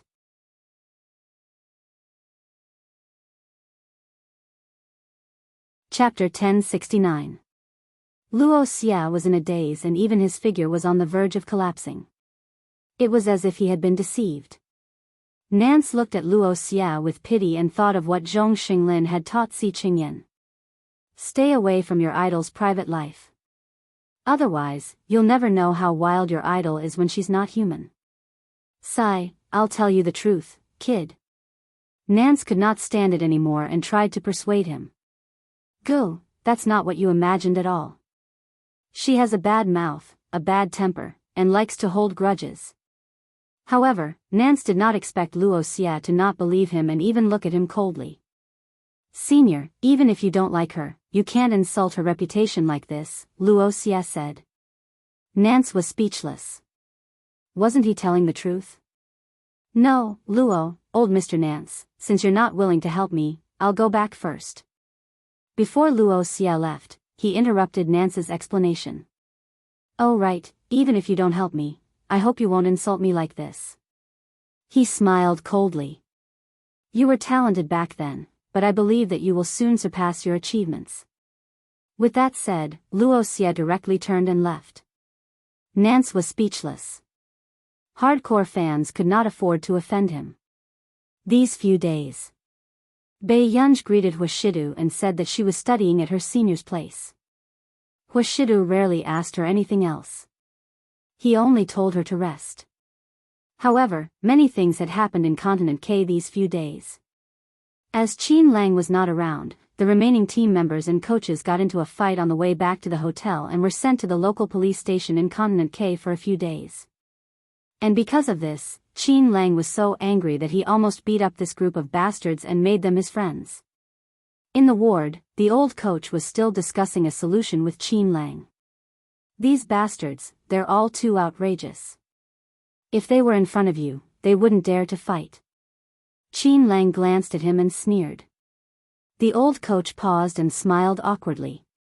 But Ozhua is indeed stronger than me. He can train you better, but he can't suppress the other brats. In half a month, when I officially leave. Qin Lang changed the topic. The whole team was sent to the police station because of a fight. I don't know what the outside world is talking about.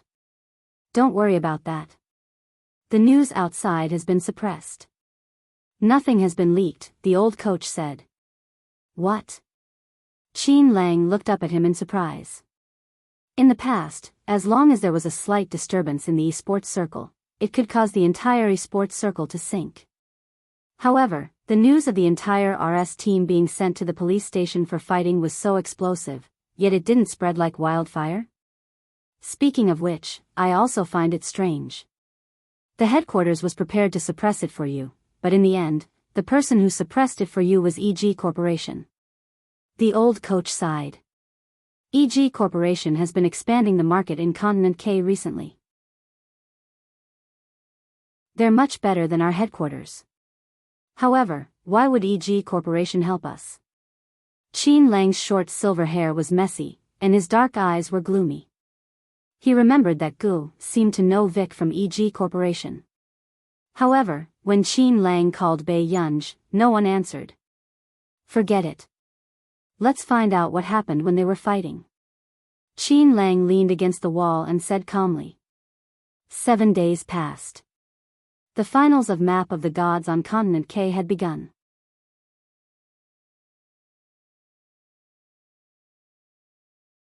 Chapter 1070.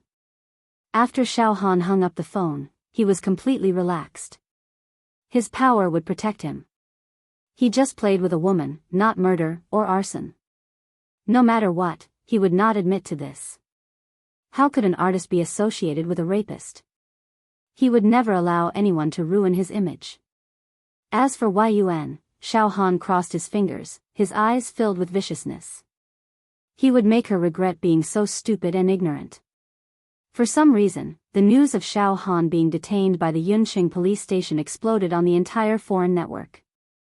Especially when they found out that the instigator of this matter was Yun, it caused a heated discussion and anger. What does country A mean? Country-wise people detained them so casually. They're so bold. Could there be a conspiracy behind this? The music industry doesn't get involved in politics. I also hope that country A respects artists. Thank you. Isn't Yun the most speechless one? The International Musicians Association has a hierarchical system. No matter how powerful Yun is, she's inferior to Mr. Xiao Han in seniority. Isn't it obvious that there's someone behind this? How dare they stop Xiao Han's performance? I request for Yun to withdraw from the International Musicians Association. That's right. Yun must withdraw from the International Musicians Association. Country A has no right to detain Xiao Han. I heard that too. It said that the woman who was violated looks very ordinary. The discussion grew louder and louder. The next day, there were even members of the International Musicians Association who jointly requested Yun to withdraw from the International Musicians Association. However, to everyone's surprise, not only did Du Xiao not let them withdraw, he even forced this group of joint petitioners to withdraw. The people on the foreign network were furious. I can tell now. Du Xiao is Yun's backer. You just found out? When Du Xiao brought Yun into the International Musicians Association, he probably wanted to pass the position to Yun. Otherwise, would Yun dare to be so arrogant? After this incident, Du Xiao's side couldn't be at peace. President Du, how can we protect Yun? The voices outside are too loud. If this continues, I'm afraid they will boycott the International Musicians Association. Mais, tell me the truth. Did Xiao Han do that kind of thing? Du Xiao asked expressionlessly. Mize wanted to say something but hesitated. Du Xiao, I don't want the International Musicians Association to be handed over to a group of people who have no bottom line. I don't know the details, but the forces behind Xiao Han have been building relationships with the people above Neely recently. I'm afraid it's most likely. Du Xiao rubbed the space between his eyebrows. In the end, he sighed and said indifferently, then no matter what I say, I won't let him stay. President Du, if he stays, it will be troublesome for Yun. After Du Xiao finished speaking, someone suddenly barged in, Elder Du. Oh no, someone hacked Yun's external account. What? Du Xiao's expression changed. Bei Yunja's external account had always been managed by the International Musicians Association. Other than the occasional works, there was nothing else. That person used Yun's account to send a private message to the International Musicians Association. He said that if we don't hand Yun over, he will attack the International Musicians Association's official website. Let all the programs in the International Musicians Association collapse. The boy who spoke showed the private message to Du Xiao, but the next moment, he saw that person using Yun's account to shout. They said that they would attack the International Musicians Association's official website at 10:00 today. Extremely arrogant and conceited. Ridiculous. Du Xiao slammed the table angrily and stood up. However, just as Du Xiao made up his mind to contact his friends in this field to deal with this matter, they all avoided him. Obviously, they also thought that Yun was reaping what she sowed. End of this chapter.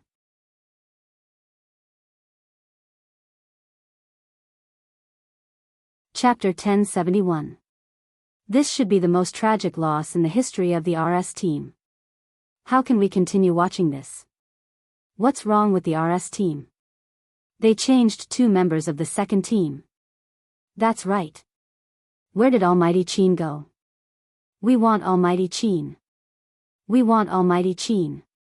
The fans of the RS team were furious and dissatisfied, but they did not know that Qin Lang was injured and hospitalized. At this moment, Xiaoji's eyes were filled with mockery and he was overjoyed. He had finally trampled the RS team under his feet. It's too boring to win like this. One more round and we'll win completely. Xiaoji's team started to clamor. The team members on the other side were without a leader and started to panic. After all, they had tried to change the main team members in the past, but they did not expect that there would be no main team members. During the intermission, the audience who came because of the fame were attacking the remaining members of the RS team, putting a lot of pressure on the players who went on stage. They were also trying to force Qin Lang out. The coach went on stage and said something like encouragement. Play well. Almighty Qin is waiting for you to win. However, this made the team members even more nervous and they could not think calmly, until they were about to go on stage again.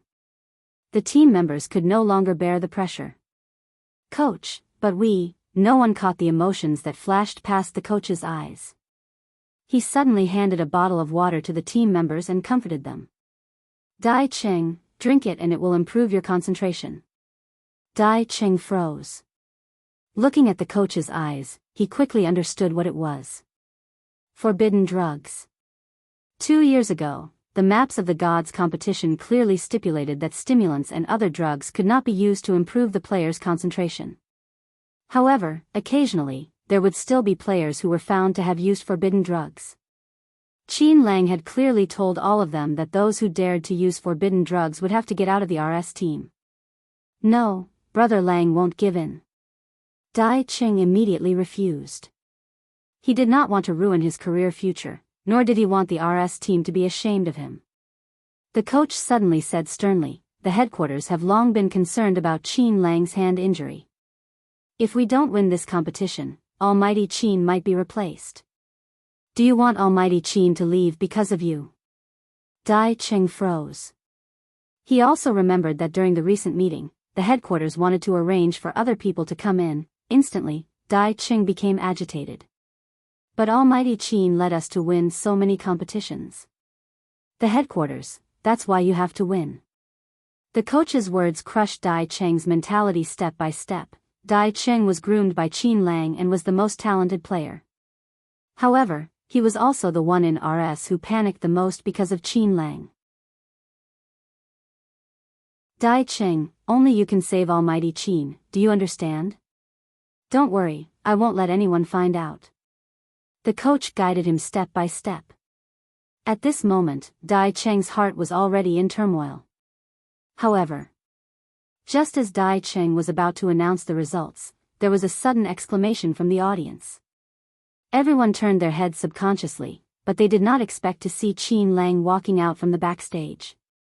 As for the audience, they were also stunned when they saw the bandage on Qin Lang's hand. What was going on? Almighty Qin was injured? There was no emotion in Qin Lang's clear black eyes.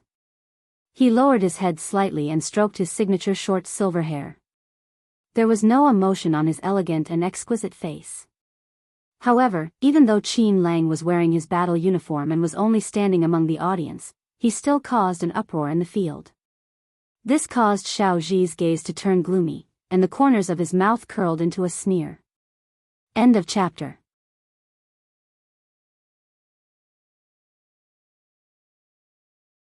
Chapter 1072. On Neely's side.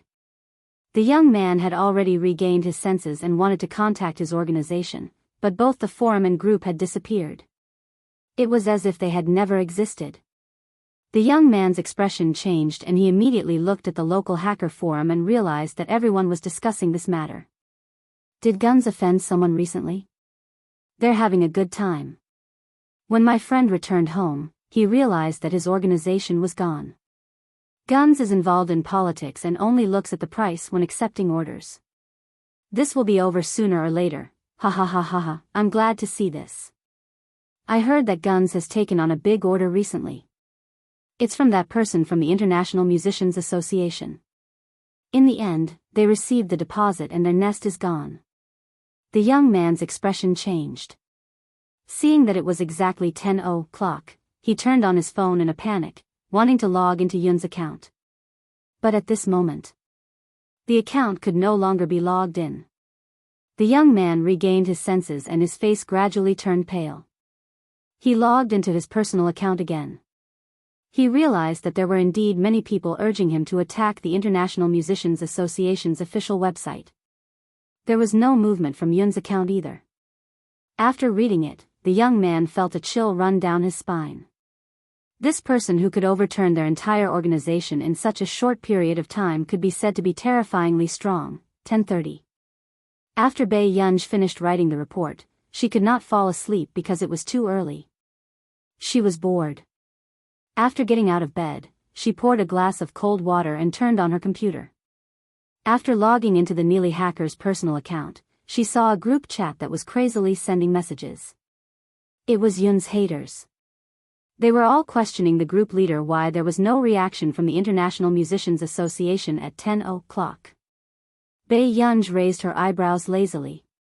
As if she had thought of something, the corners of her lips suddenly curved. She clicked on the group message leisurely and slowly changed the name of the group, Yun's Good Girls. Ever since Bai Yunj accidentally saw the non-mainstream nicknames of Mo's classmates, she had an endless love for such non-mainstream names. Song Yao was the first victim, but she was definitely not the last. At this moment, when the group members saw the name, their bodies trembled, and goosebumps appeared all over their bodies. What's going on? Is this group leader F*King playing a spy? Everyone in the group was so shocked that their hair stood on end. Was there something wrong with this group owner? Did he have that serious illness? Yun's obedient girl? Was this the nickname of a primary school fan club? Bai Yunj was still typing lazily. God, Yun is the best. The group members were stunned. Has this group owner lost her mind? Many of the group members were so angry that they cursed, but the other party just kept spamming the same sentence and ignored them. Everyone flew into a rage. When they realized that they could not fight against the evil forces, many of them decided to leave the group. But at this moment, they realized that no matter what, they couldn't leave the group. There was even a sentence that popped up in the background. You enjoy the lifelong membership of Yun's Good Girls. Everyone, it wasn't harmful, but it was extremely insulting. They wanted to kill the group leader. While everyone was fuming with anger, Biyao was still slowly writing a program. He didn't wait for the group members to react. Suddenly, they saw someone taking the lead to swipe. God Yun is the best, God Yun is the best. All of them kept swiping this message as if they were possessed. When they regained their senses, they realized that they were also swiping uncontrollably.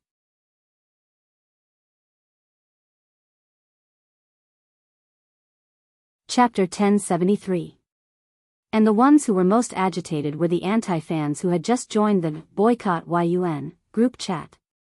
Who would have thought that before he could conceive a great anti-fan career, the group chat would become Yun's good girls, in the blink of an eye? A certain boy's body trembled. What the F***CK? Is this AF** king trap? Before he could come back to his senses, what was even more creepy was that he saw all the group members, excitedly, scrolling, God Yun is the best. As an anti-fan, he felt a chill run down his spine. He had actually been deceived by a hardcore fan club. The boy immediately wanted to leave the group and run away, but when he chose to leave the group, a sentence popped up from the backstage: "You enjoy the lifetime membership of Yun's Good Girls." The boy? Was this something a human would do?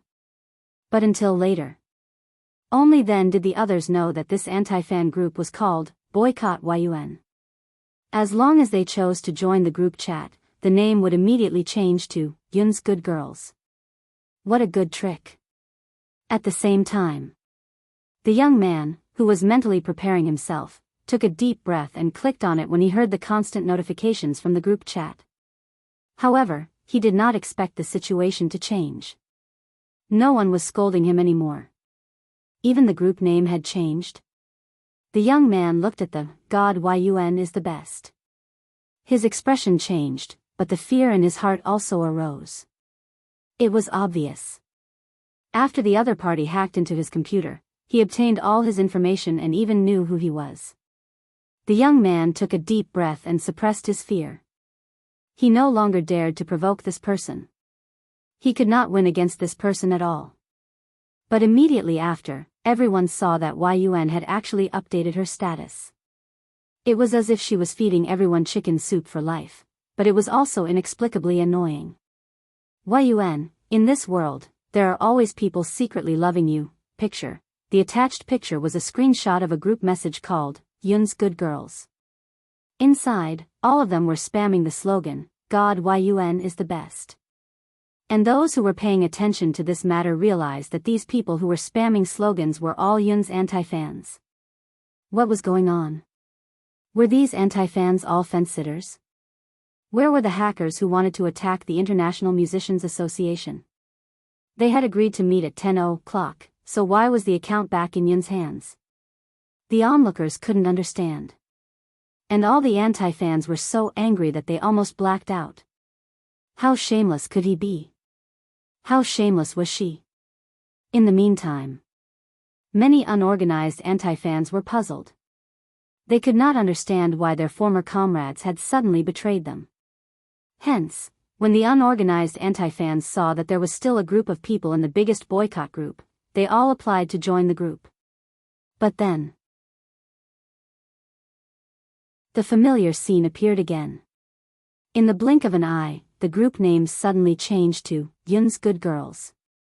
The new haters, ? What the heck? What kind of death operation was this? That night, all the anti-fans felt for the first time what it meant to kick an iron board.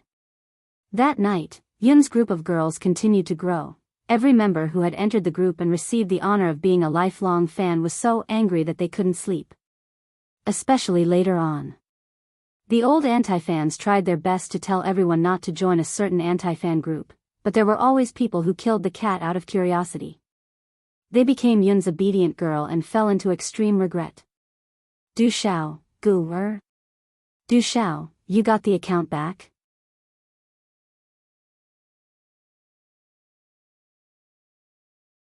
Chapter 1074.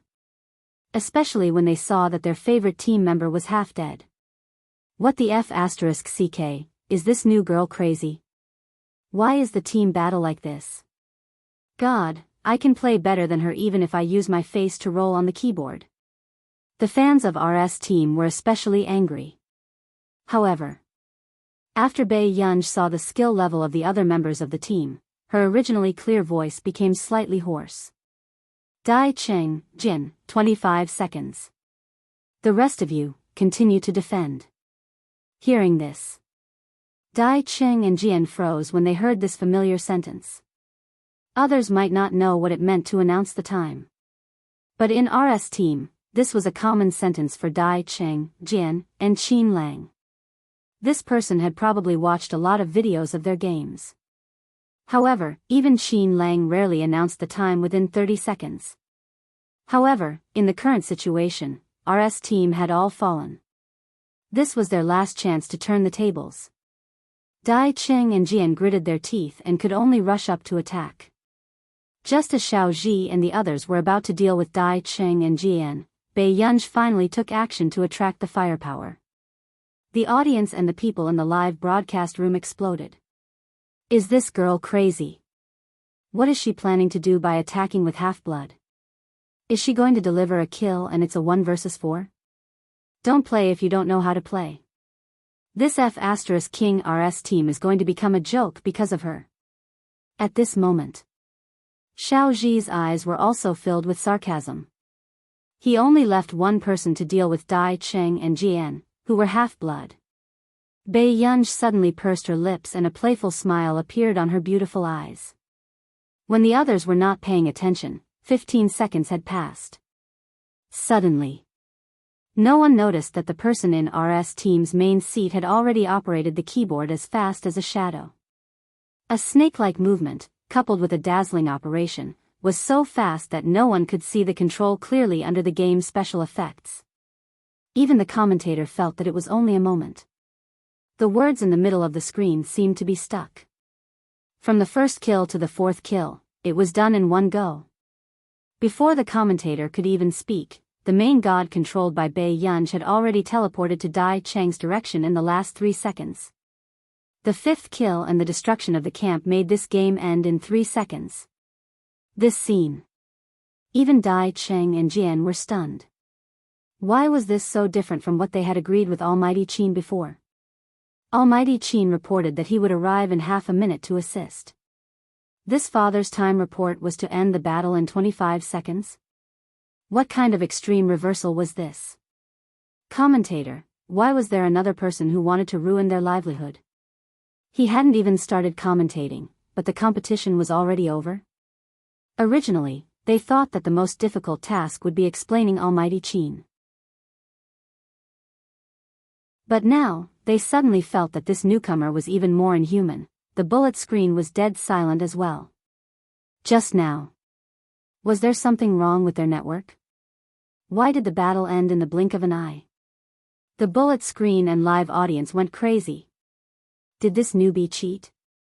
F*CK, I just realized that this big shots record in Continent Z is against Team HK. Team HK hasn't won even once. Wait, let me make sure that I'm not dreaming. Will RS win?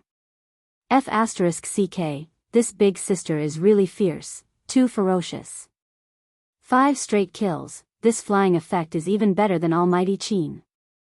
Look at the expressions of the other RS team members, they're all dumbfounded. I'm dying of laughter. Billion God. Blow up our Billion God, woo-woo. I just saw the forum and found out that Billion God actually came to substitute for the competition. I can finally see my daddy Billion play live. End of chapter.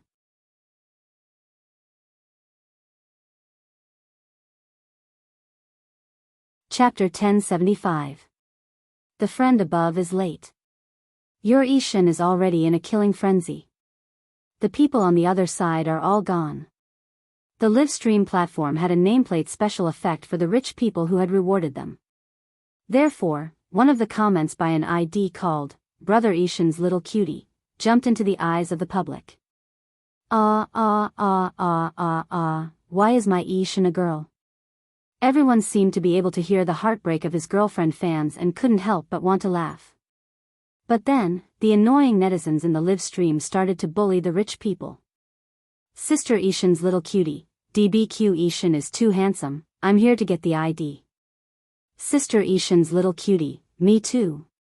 Dog head, Sister Ishan's little cutie, sob sob sob, who isn't a Ishan's little cutie? This competition directly sent, earn 100 million first, to the hot search in China and abroad. It also made the scalps of the other teams that wanted to crush RS team today tingle. The previous round took at most 15 minutes. Xiao Zhi's team used more than 10 minutes to beat RS team to a pulp. But RS team relied on Ishan alone to turn the tide in 25 seconds and destroy the team. Even the opponent's resurrection time had not started. Almighty Qin left, and Ishan came. Xiao Zhi's face darkened and he almost threw his keyboard. Who exactly are you? He was so close to beating Qin Lang. Pei Yunj was still slowly putting on her black leather gloves. Her eyes were filled with laziness and impudence as she said slowly, "You don't have to know who I am. Those who are beaten down can only call me Daddy." Dai Cheng and the other members, this temporary captain was so ruthless. The first round was just luck. Next, I'll let you know the consequences of being arrogant, Xiao Zhi said fiercely. But in the last 2 rounds, after RS team calmed down, they were already familiar with Bei Yunj's command. As long as Bei Yunj went to destroy the camp, the entire competition was very thorough. 2. Crushing him. This was even worse than when Qin Lang was the main force.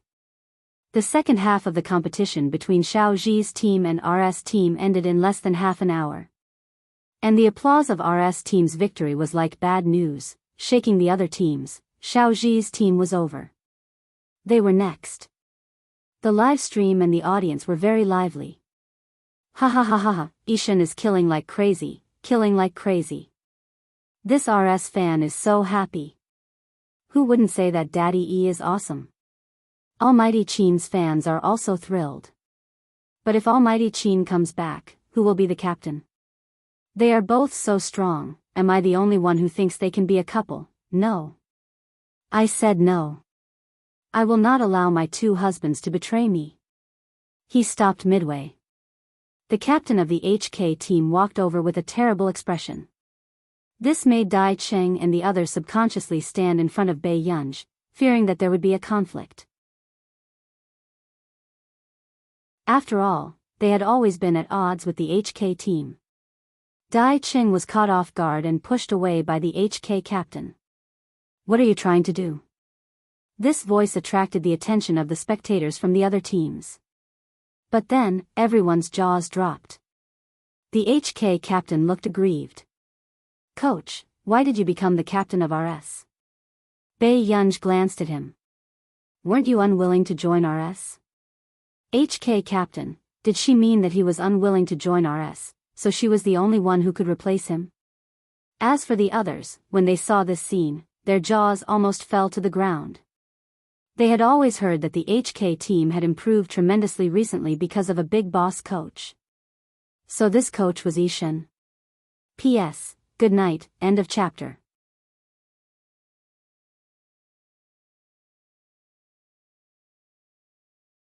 Chapter 1076.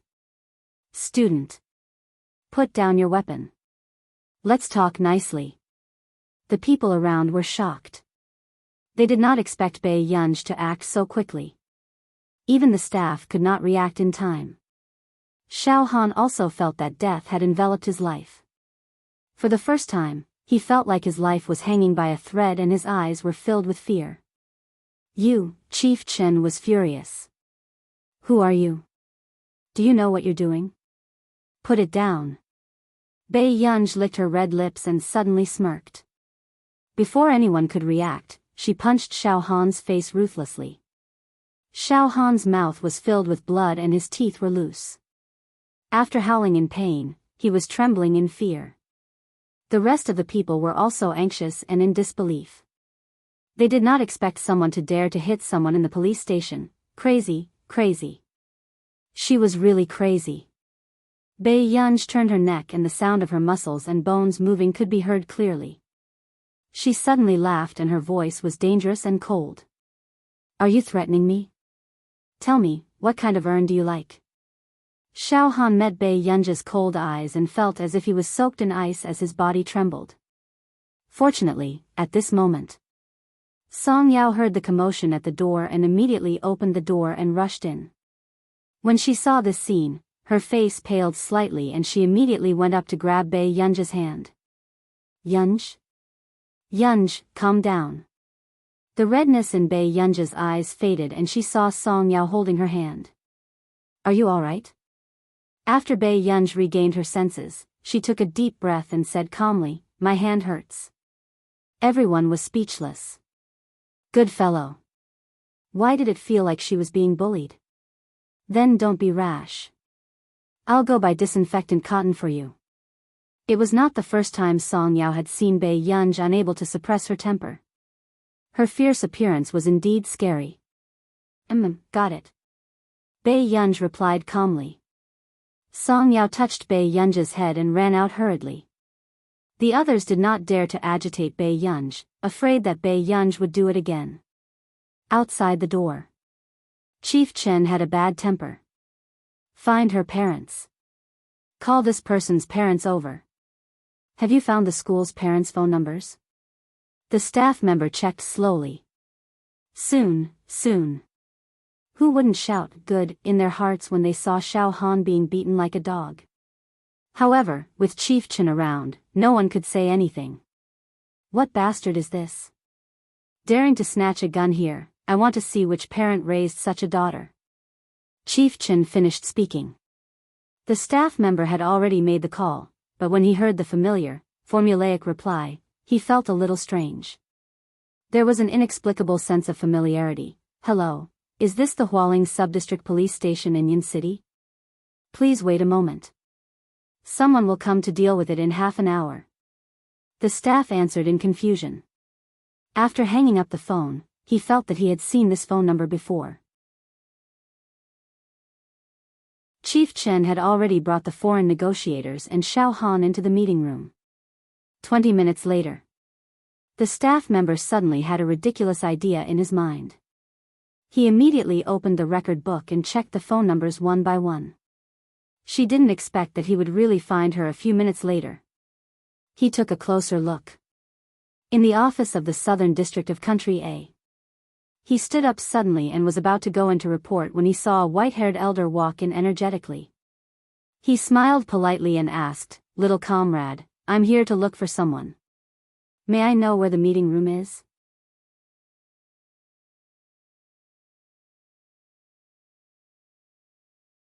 Chapter 1077. The staff looked at the person in front of him and almost blacked out. His lips were trembling. Chu, what's wrong with her? Why isn't this girl picking up her phone? Elder Chu turned on his flip phone seriously and kept calling Bei Yunj.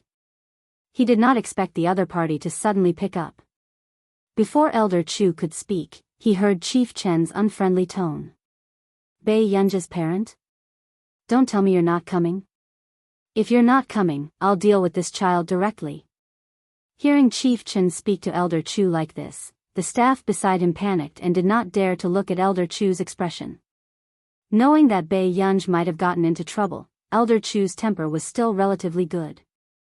I'm coming. Chief Chen sneered.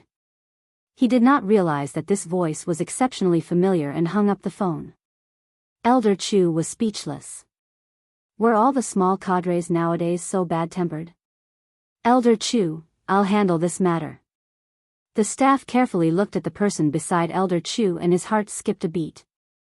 Even the person beside Elder Chu was 2 levels higher than Chief Chen. Elder Chu snorted and walked up without explaining. Actually, Elder Chu was unhappy. The news of Bei Yunj becoming the top scholar in the college entrance examination had spread throughout the district. Even Elder Lang had an invitation to the banquet, but he did not.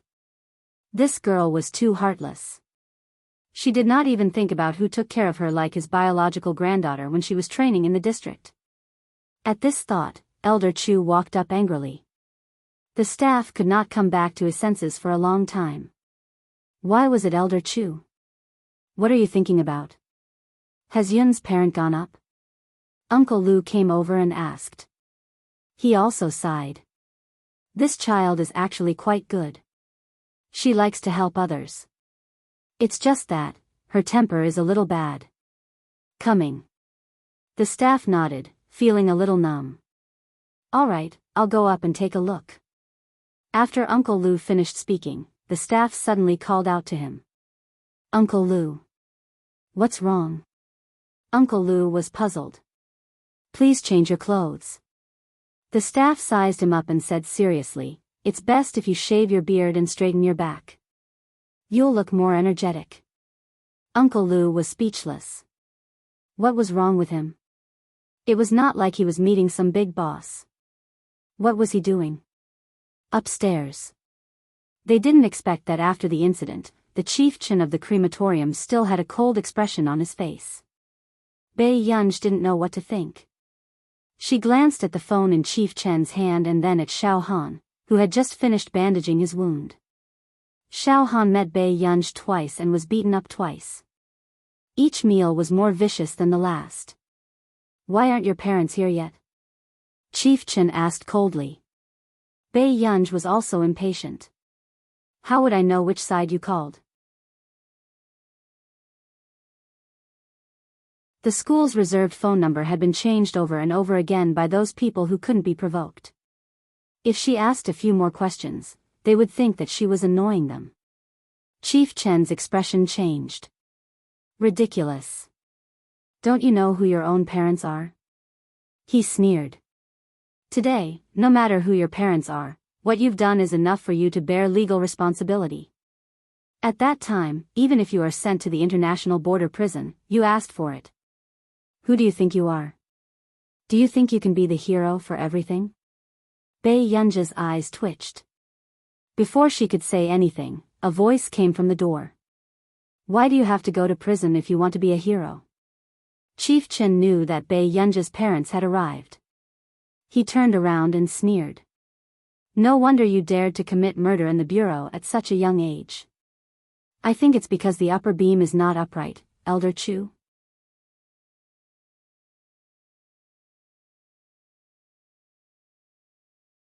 Chapter 1078. Director Chen instinctively stood up, his entire body tense. His mind was in a mess. He didn't understand why Elder Chu would appear here. And one of the foreigners happened to have seen Elder Chu before. His expression changed slightly and he had the same question as Director Chen. The upper beam is not upright and the lower beam is not upright? Elder Chu laughed, but there was no smile on his face. From the beginning to the end, he gave off an inviolable sense of dignity. Silly girl, what did you do this time? You got someone to scold me while you were at it. Although he was scolding Bai Yunj, Director Chen was scared witless. He felt that Elder Chu's words were directed at him. After regaining his senses, Director Chen's face turned even paler and he looked incredulous. Bai Yunja's guardian is Elder Chu. Therefore, he was shouting at Elder Chu on the phone just now and even scolded him in front of him. Director Chen suddenly felt a chill down his spine and he almost fainted. He had already checked Bai Yunja's information, but he didn't expect that the guardian would be Elder Chu. Elder Chu only glanced at him indifferently and said calmly, "Don't worry about my identity. I'm here this time to find out what this fellow has done. If she's really guilty, I won't disobey the law. But if my girl is being bullied..." Elder Chu sneered, but everyone present had a bad feeling. This old man isn't dead yet. I want to see which dog dares to bite my head. As soon as he finished speaking, everyone's scalps went numb and they didn't dare to look at Elder Chu. Everyone knew that Elder Chu was famous for his bad temper and he never gave anyone face. But it was this kind of Elder Chu who had made countless contributions when he was young. Even many of the main characters in movies and TV series were based on him. At this moment, Director Chen's legs were already trembling. He swallowed his saliva and his eyes were still empty. How could Bai Yunja's guardian be Elder Chu? Originally, he had planned to solve this matter without telling the higher-ups. After all, Xiao Han's background was very powerful and even had connections with country A. It was fine for him to give Xiao Han some face. Besides, he didn't think that it was worth it to create a conflict between two countries for a powerless woman. But the unexpected mistake was this Bei Yunj. Bei Yunj also fell silent. Not long after, she asked, "Old master? You, my guardian?" She couldn't understand why this group of old men had such similar interests. She liked to be a parent everywhere she went. "Why can't I?" Elder Chu said confidently. "All right." Bei Yunj leaned back, closed her eyes, and rubbed her eyes. She didn't care if there was one more person. "What's wrong with you? You didn't even pick up your phone?" Elder Chu was very engrossed in his role. Bei Yunj glanced lazily at Director Chen, who was about to shut himself up. "How are you going to pick it up if it's taken away?" Director Chen, who was holding Bei Yunj's phone, was speechless. Under Elder Chu's gaze, Director Chen slowly placed the phone in front of Bei Yunj. "Who can tell me what's going on?" Elder Chu asked coldly. Director Chen's body stiffened at this moment. He didn't dare to push the blame to Bei Yunj. He was afraid that Elder Chu would get angry and throw him out. Xiao Han was not afraid at all. "It was Bei Yunj who hit me time and time again. She even pointed a gun at me." Elder Chu looked at Bei Yunj. "Did he do that?" Bei Yunj said slowly, "Yes."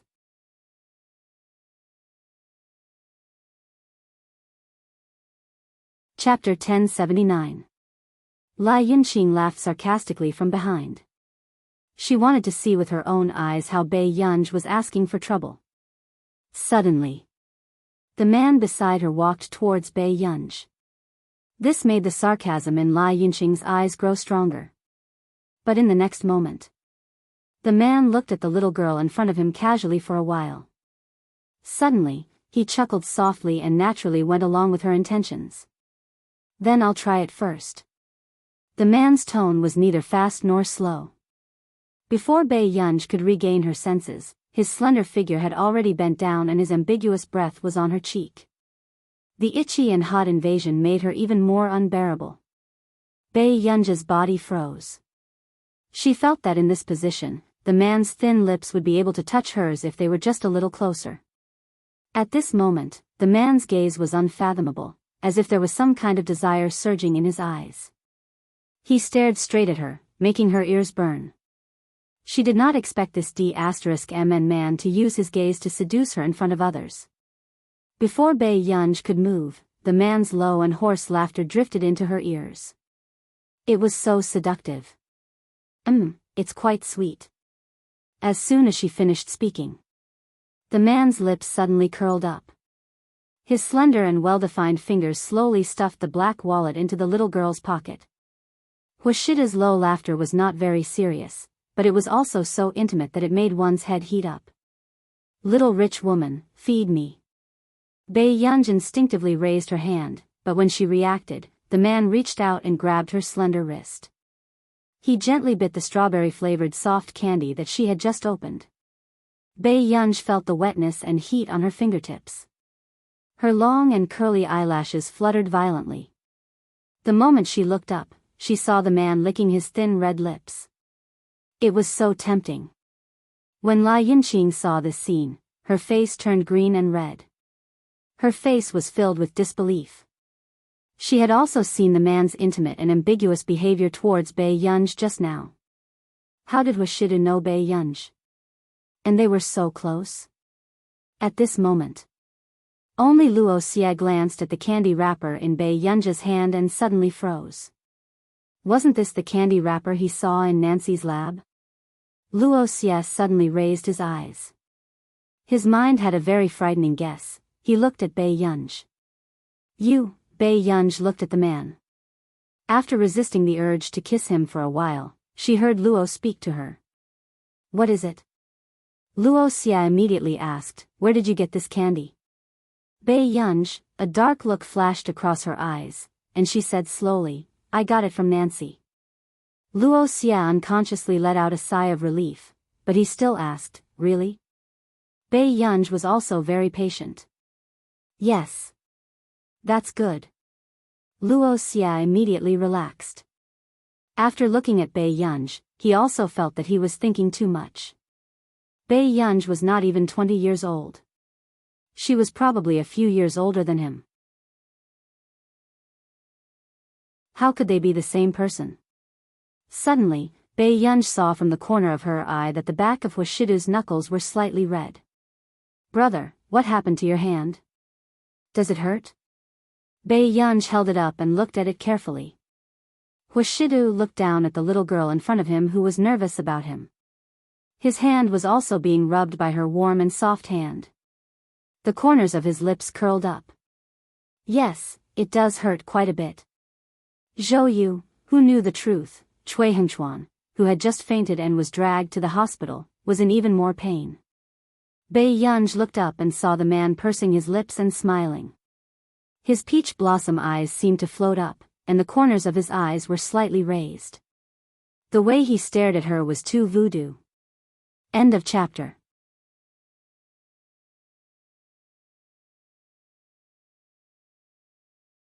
Chapter 1080. Bei Yunj immediately let go of his hand and turned her face away unnaturally. However, Hushidu caught a glimpse of the little girl's red ears as she slowly chewed on the melted soft candy. "How did Mr. Hu get to know Miss Pei?" Lai Yunqing asked with a stiff smile. But a moment later, Lai Yunqing's expression changed slightly as she realized that the man did not like others probing about him at all. She immediately forced a smile. "I didn't expect Miss Pei's identity to be so extraordinary." To Lai Yunqing, what was even more extraordinary was Bei Yunj's methods. She could actually get close to Hushidu. Similarly, Lai Yunqing could not hide her jealousy and hatred as she looked at Bei Yunj.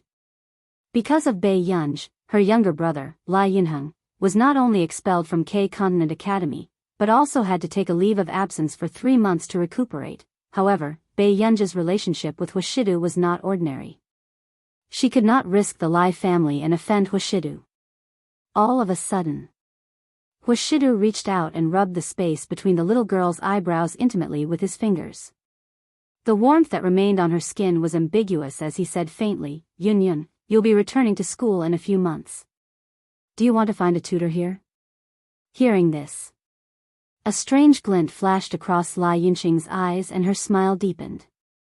"Mr. Hua, actually, there's a training camp in Laboratory 191 recently." Luo Xia frowned and looked at Lai Yunqing. The training camp in Laboratory 191 was not suitable for a pampered young lady like Bei Yunj who had never seen much of the world. Those who dared to sign up for that training camp had always been scientific elites from all over the world. Moreover, it was said that there were many talented contestants among the people who signed up this year. Even if Lai Yunqing was there, she might not be able to get the first prize. Luo Xia could not help but speak up. "Yunqing, in a place like the Confederate Alliance's 191 training camp, her identity," a certain someone suddenly let out a lazy, "ah." She seemed to be quite worried. "Training camp? But brother wants to open the back door and send me there. What if I get first place? That won't be good, right?" Luo Xia, this kind of confidence that was bursting to the brim was rarely seen. As expected, Lai Yunqing's smile froze and there was sarcasm in her eyes. "If Miss Pei is worried about this, I can actually invite you." Luo Xia immediately interrupted, "Professor Lai, Confederate 191 has already stopped registering you. It's not a big deal to stop the registration. I just need to tell Wang Huiying to add another slot." Lai Yunqing's eyes were filled with a cold sneer. Wang Huiying was famous for humiliating trash to show off her sense of superiority. At that time, Bei Yunj would definitely be fooled by Wang Huiying. However, Lai Yunqing didn't notice the smile on Bei Yunj's face and the way she looked at her. This was the first time she felt that Lai Yunqing was a normal person. Although Lai Yunqing didn't seem to have anything good in her head. Hushidu looked at the little girl's itchy expression and subconsciously pursed his lips. His upturned peach blossom eyes were filled with a smile. Sue's gaze was so foul that it made one's heart beat wildly. Zhou Yu's eyelids twitched when he saw Master Du looking at Miss Pei with a doting gaze. Master Du was openly using the Lai family as a springboard for Miss Pei. Bai Yunj suddenly said, "Professor Lai, I'll treat you to a meal." Lai Yinxing's gaze was gloomy, but she quickly pretended to be surprised and smiled. "Isn't it too extravagant?" Bai Yunj looked at her with interest. "That won't happen. P.S. Master Pei, otherwise, I won't feel at ease when I slap your face in the future." End of chapter.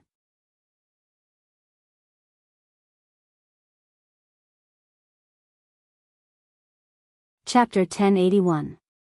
After a while. Lai Yinxing watched as Bai Yunj skillfully took out the black wallet that Huashidu had stuffed into her pocket to pay. The smile on her face was also slightly distorted. She really couldn't understand why a man like Huashidu would take a fancy to Bai Yunj. He even indulged her to this extent? "Master Du, do you know what kind of hell level the Confederate 191's training camp is?" "How dare you treat Bai Yunj?" Before Luo Xia could finish speaking, Huashidu slowly interrupted him. "It's good for her to interact more with others." "Luo Xia, are you sure you won't shatter your little girl's confidence?" Luo Xia could tell that Huashidu was extremely indulgent towards Bai Yunj. "Master Du, you'll regret it sooner or later if you spoil her like this." After speaking, Luo Xia also walked away. At this moment, there was no one around. "Master Du, there are many people with status who are participating in the training camp this year." "Miss Pei, she..." Zhou Yu hesitated. However, the man just pulled down his tie unhurriedly. The loose collar made him look light and lazy. "Then let's properly remind them who this person is." Hearing this, Zhou Yu couldn't help but shudder. Yes, he didn't expect that every time he felt that Master Du doted on Miss Pei enough, Master Du would continue to break through the bottom line, let her go in and have fun for a while. Huashidu smirked as he watched Bai Yunj walk towards him. "Aren't you going to treat someone to a meal?" Huashidu naturally reached out to tidy Bai Yunj's slightly messy hair. "I've already paid." After Bai Yunj finished speaking, she stuffed the used black wallet into the man's coat pocket. She even added, "I didn't use much." Zhou Yu maintained his smile and didn't say anything. "Ha! What's wrong with spending some money? Even if you sold Master Du out, Master Du might not be angry." In the restaurant, Lai Yinqing couldn't help but secretly ask Luo Xia. She smiled. "Miss Pei is really young and energetic. Mr. Huo also dotes on her a lot. I wonder if Mr. Huo will send someone to accompany Miss Pei to the training camp?" Luo Xia snorted. "Send someone to accompany her to the training camp?" Master Du has already been bewitched to the point that he has lost his rationality. "Do you still think that there's someone who can compare to Bai Yunj?" Lai Yunqing did not expect to get such an answer. But after hearing Luo Xia's words, she relaxed. Her lips curled into a sarcastic smile. Since that was the case, it was the best solution. Confederation Laboratory number 191 was located in a remote castle in Continent K. Bai Yunj went in smoothly. "Hello, which training camp are you from?" Suddenly, someone asked. Bai Yunj turned around and saw a young man wearing glasses. "Which training camp?" "There's no biology course this year. The training camp only has chemistry, physics, and computer science." The young man was a little impatient. Bai Yunj's eyes moved and she thought for a moment. "Physics." Hearing this, the young man frowned and glanced at her with an inquisitive gaze. "What does your family do?" Bai Yunj thought for a moment and said, "It makes money." The young man, Bai Yunj, rubbed her thumb and said impatiently, "Big brother makes money, second brother sings, and third brother likes to play games." The young man, this family lived a very muddle-headed life. The young man nodded. "So you're a poor student." Bai Yunj, end of chapter.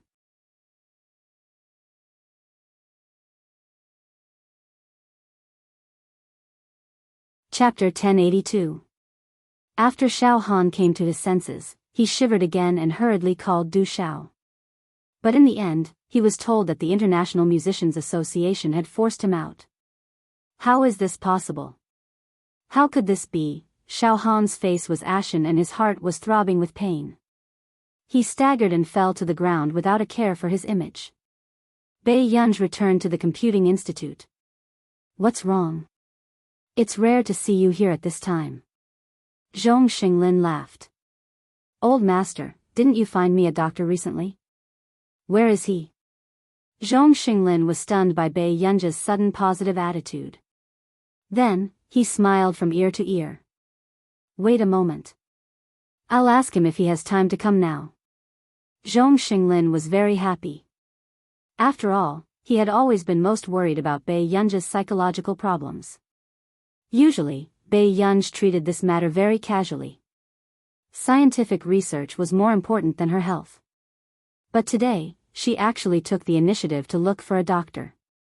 In the research lab, Bei Yunj also lowered her eyes. Her thoughts were running wild. Actually, in the past year, she rarely had uncontrollable violent thoughts, so she always thought that her situation was much better than before. Half an hour later. Suddenly, there was a knock on the door. A young man pushed the door open and entered. When he walked in and saw Bei Yunj's face, he was stunned. You are. Bei Yunj did not care about his probing and replied indifferently, yes. My name is Yu Jilin. Yu Jilin, who had always been indifferent, looked at Bei Yunj in front of him and felt inexplicably nervous. He did not expect that the new scientific researcher was actually a young girl in her 20s. Hello. Bei Yunj was polite, but her attitude was more distant. But to Yu Jilin, who had seen all kinds of people, he could understand. When will the treatment start? Bei Yunj's sudden question made Yu Jilin react. I only know a little about you. I might need to spend some time with you. Yu Jilin said, Miss, can you relax and chat with me?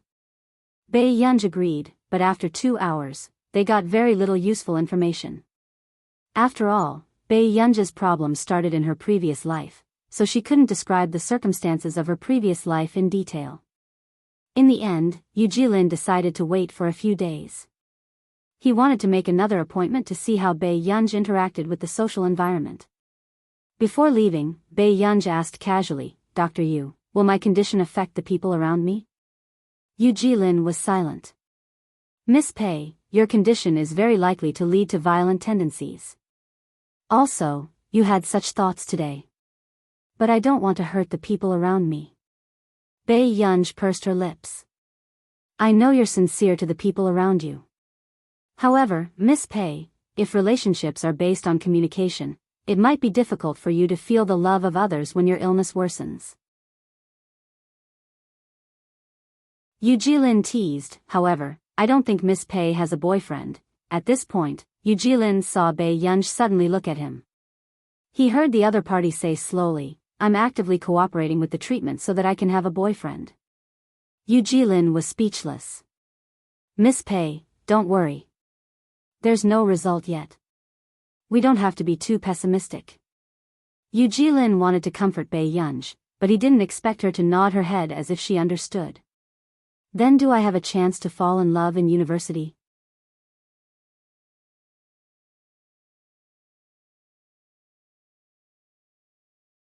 Chapter 1083. Yu Jilin, he could not tell that this person actually wanted to fall in love so much. For a few days. Huashidu could feel that Bei Yunj was looking at him with a complicated gaze. However, as soon as he approached, Bei Yunj would lower her head and write something on the computer. This made Huashidu think that this child had gotten into some trouble and could not solve it by himself. In the corporation. In the huge office, the light from the floor-to-ceiling window not far away shone on the man's side profile through the gaps in the blinds. How's that matter going? Hearing Huashidu's sudden question, Zhiyu was stunned for a moment before he immediately said, Xiao Han's matter has been resolved. The man was silent for a moment. Is there anything else? Zhou Yu hesitated. There shouldn't be anything else recently. Hasn't Miss Pei been going to the computing institute? Zhou Yu knew a little about Bei Yunji's whereabouts, but he would not follow her. He would only secretly remove some obstacles for Miss Pei. The man retracted his gaze and hummed lightly before letting Zhou Yu leave. In the evening, Zhou Yu was sitting in Tsing Su's office and playing with his phone when he suddenly saw Tsing Su running in a panic. "What's wrong with you? Can you calm down? If Master Du sees you, you will be despised again." Zhou Yu's eyes were filled with disdain. Tsing Su seemed to have suddenly entered a meditative state and cursed again. F***ck, Zhou Yu, ? Then, Zhou Yu's face darkened. "What are you doing? I only sat in your office for a while. What's with your attitude?" "No," Tsing Su swallowed his saliva and said with some difficulty, "I went to a hotel near Muse today to accompany a customer for a meal and saw Miss Pei, and then?" Zhou Yu asked instinctively. "I saw her walk into Muse with a man beside her." After Tsing Su finished speaking, Zhou Yu was about to say something when he suddenly noticed someone passing by the door. His expression changed and he gestured for Tsing Su to shut up. However, Tsing Su was very excited. "Do you know Muse? This is a bar." Miss Pei actually swaggered into a bar with a man. "This is clearly the little cabbage that our Master Du has painstakingly raised has been snatched away by someone else. Zhou, do you dare to stab Master Du in the heart again?" Zhou Yu had no choice but to brace himself and stand up. "Master Du," Tsing Su's body trembled when he heard this. It was over. Huashidu only glanced at them unhurriedly. There was no expression on his face as he walked away. Seeing this, Zhou Yu swallowed his saliva and asked carefully, "Master Du, is he angry or not? After so many years, I still haven't been able to figure it out through Master Du." "You don't have to think about this. As long as it concerns Miss Pei, Master Du is no different from an ordinary man." Tsing Su still felt as if the god of death had just descended upon him, and his heart was still filled with lingering fear. "Muse." Bei Yunji's eyes twitched. "Observe from here?" "Yes. You just sit at the bar counter. If someone comes looking for you, you can chat normally like before. Yu Jilin even brought a book to analyze and record at any time." Bei Yunji, this was the first time he had encountered such a treatment method. Bei Yunji walked to the bar counter and sent a message to Huashidu, saying that she would be home later today. Very quickly, the man replied to her message simply. Bei Yunji did not pay much attention to it. She sat at the bar counter and drank. It had to be said. Bei Yunji only needed to sit there and not say anything to attract the attention of most people.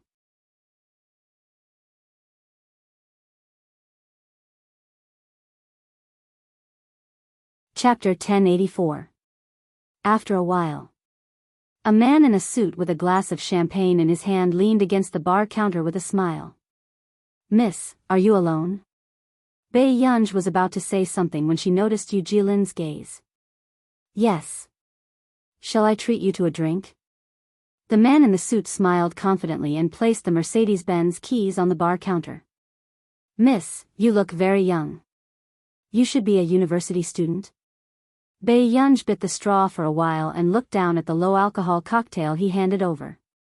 She suddenly laughed. The way she raised her eyebrows was charming and charming. But then, Bei Yunji snapped her fingers and slowly pushed the card to the female bartender with her fingertips. She smiled familiarly and said, "I'll treat everyone here today." As soon as she finished speaking, the man in the suit turned green. As the most high-end bar in Yuncheng, Muse gave a first-class customer experience. Of course, the drinks were also the most expensive. Even if it was him, he wouldn't dare to buy everyone's drinks just for a woman. For a moment, there were cheers in the bar. Yu Jilin, who was not far away, was stunned by Bei Yunji's actions. He had wanted to see how she would politely reject others or chat with others casually. After all, the atmosphere in a bar was very relaxed, but it also tested one's social skills. However, he never thought that the moment Bei Yunji came up, she would be like a frequent customer of a nightclub. She scared everyone away, but fortunately, although Bei Yunja's lineup was a little big, there were also many people who came for her face. Yu Jilin eavesdropped on them. "Miss, do you have any hobbies?" Bei Yunj didn't even look up. Scientific research. It was rare to see 2 words end a conversation. No one would have thought that flirting with girls would require some scientific research.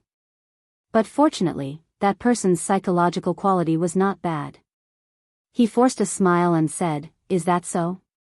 Actually, I'm more curious. What kind of guy does Miss like?" Yu Jilin admired such a straightforward pickup artist. But soon, he heard Bei Yunja's perfunctory and playful tone. "Good-looking, gentle, at least 185 meters tall. It's best if his surname is Hua. My family once told me my fortune and said, the surname Hua can suppress me." This young lady with bright eyebrows and cold eyes, when she said the last sentence, it made people feel inexplicably flirtatious. The flirting man's smile froze. Not to mention the other characteristics of Bei Yunj, the surname Hua alone was rare in Yuncheng. "Sir, are you planning to show me your ID card?" Bei Yunj poked the ice twice with a straw and asked leisurely. The pickup guy left awkwardly. Yu Jilin numbly recorded Bei Yunja's devastating rejection.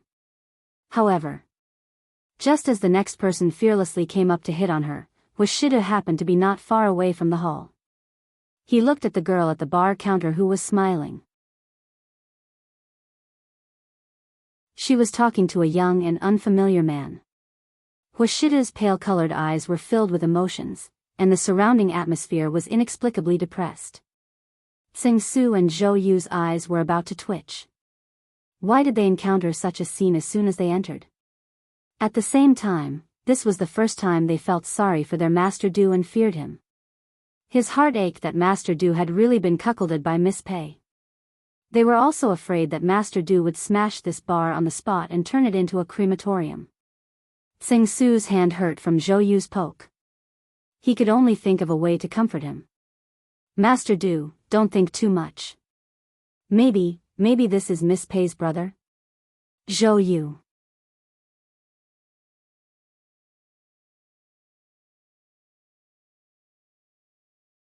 Chapter 1085. At this moment, Elder Ma explained, as the laboratory has been busy recently, there is a shortage of manpower, so the physics and computing competitions are combined this year. However, each team should have 2 or 3 computing contestants, so don't worry. The contestants were speechless. Wasn't this a little too cruel? Different professions were worlds apart. They were actually competing together? Not long after, everyone accepted this fact.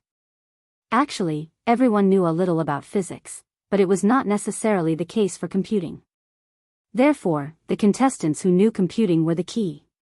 At this moment, Su Jihuan came to her senses and subconsciously grabbed her team member list. She looked at the new member and had a terrifying premonition. "Are you Hu Qingzhong or Bian Xiaotan?" Du Chaoye's expression was also not very good. He just smiled at her. This smile and silence was already very clear. It was over.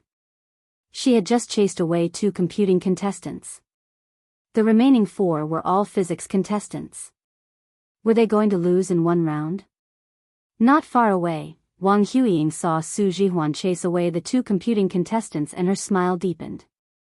Originally, she had picked the 2 weakest computer players for Su Jihuan so that Su Jihuan would lose early. She did not expect Su Jihuan to take the initiative to chase them away. "I remember that Miss Wang is the same as me. You've learned computing before, right?" Tang Fengyin smiled. Wang Huiying turned around and also smiled easily. "Yes, it shouldn't be difficult for us. As long as we get first place, the following situation will be very good for us." "No problem." Bei Yunj raised her eyebrows and went into the room to look at the competition rules. She was quite surprised. It's really programming. Su Jihuan could no longer hold it in. "I'm sorry. I chased away the 2 computing contestants just now. Now, I'll beg them to come back. I definitely won't implicate you guys.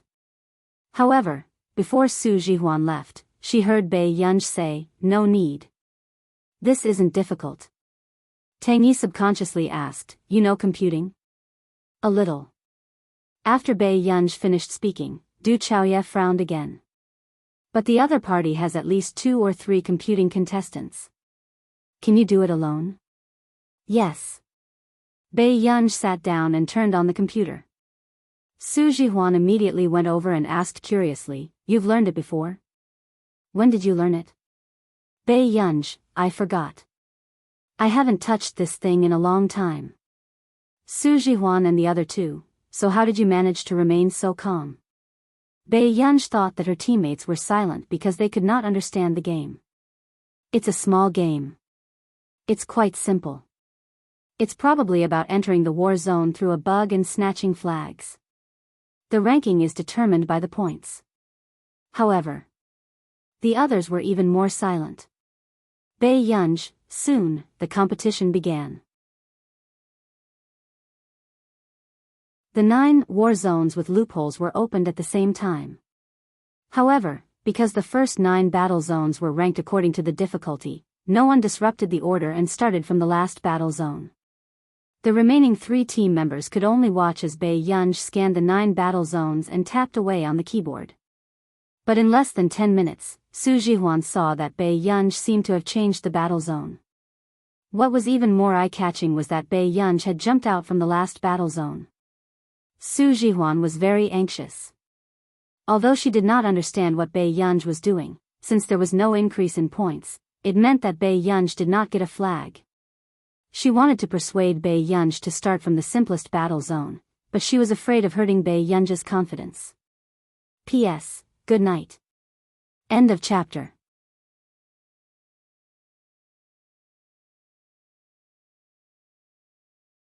Chapter 1086. "Sir, who are you looking for?" someone asked. Yu Jilin smiled. "Miss Pei." At this moment, everyone in the private room felt the pressure around someone become even lower, making it hard for them to breathe. So you continue to watch the show. "Oh. Sir, what's your relationship with Miss Pei?" "I'm Miss Pei's." "The doctor." Before Yu Jilin could finish speaking, Bei Yunj interrupted him. "Just friends." The people around did not think much of it. Yu Jilin raised his eyebrows. He understood that Bei Yunj did not want anyone to know about her illness. "Yes." Yu Jilin smiled. However, in the man's eyes, it was a different story. The man suppressed the darkness in his eyes. Under the ambiguous light, even his gaze became unfathomable. Suddenly, Hushidu said unhurriedly, "What do you want to play?" Everyone's eyes lit up. This was the first time Master Du had participated in such a boring and meaningless game. Bei Yunj's eyes twitched. She knew that this man's abnormality today had something to do with her. She immediately said, "Yu Jilin, you can go back first. I'll go back later." With that said, Bei Yunj's gaze fell on Hushidu. Yu Jilin's eyes flashed and he looked at the man beside Bei Yunj.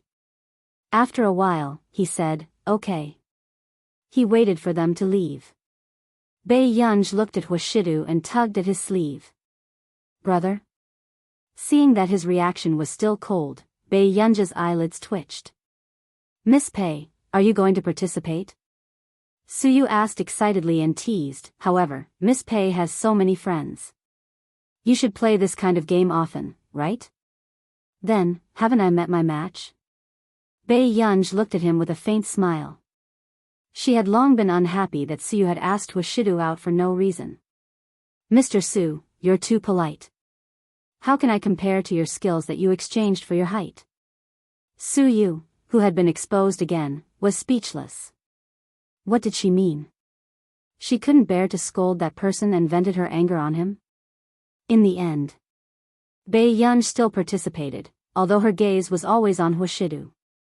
Today, Bei Yunj's luck wasn't very good. She had drawn a dare in the first round. It was for Bei Yunj to sing a song with someone of the opposite sex. Bai Yunj had just frowned when Suyu felt the cold gaze of the people around Bai Yunj sweeping over him. Same sex. I'm wrong. Same sex. Suyu immediately admitted defeat. He couldn't help but curse in his heart. He thought that Master Du would be able to hold on for at least a few days. He didn't expect the slap to come so quickly. I'll drink. Bai Yunj was not in the mood to sing, so she picked up the glass of wine and drank it in one gulp. Then, continue. Suyu's eyelids twitched. He didn't expect Bai Yunj to drink such a high alcohol content glass without blushing. Midway, Bai Yunj seemed to be coaxing a certain someone the entire time. The two of them were whispering to each other as if no one else was around.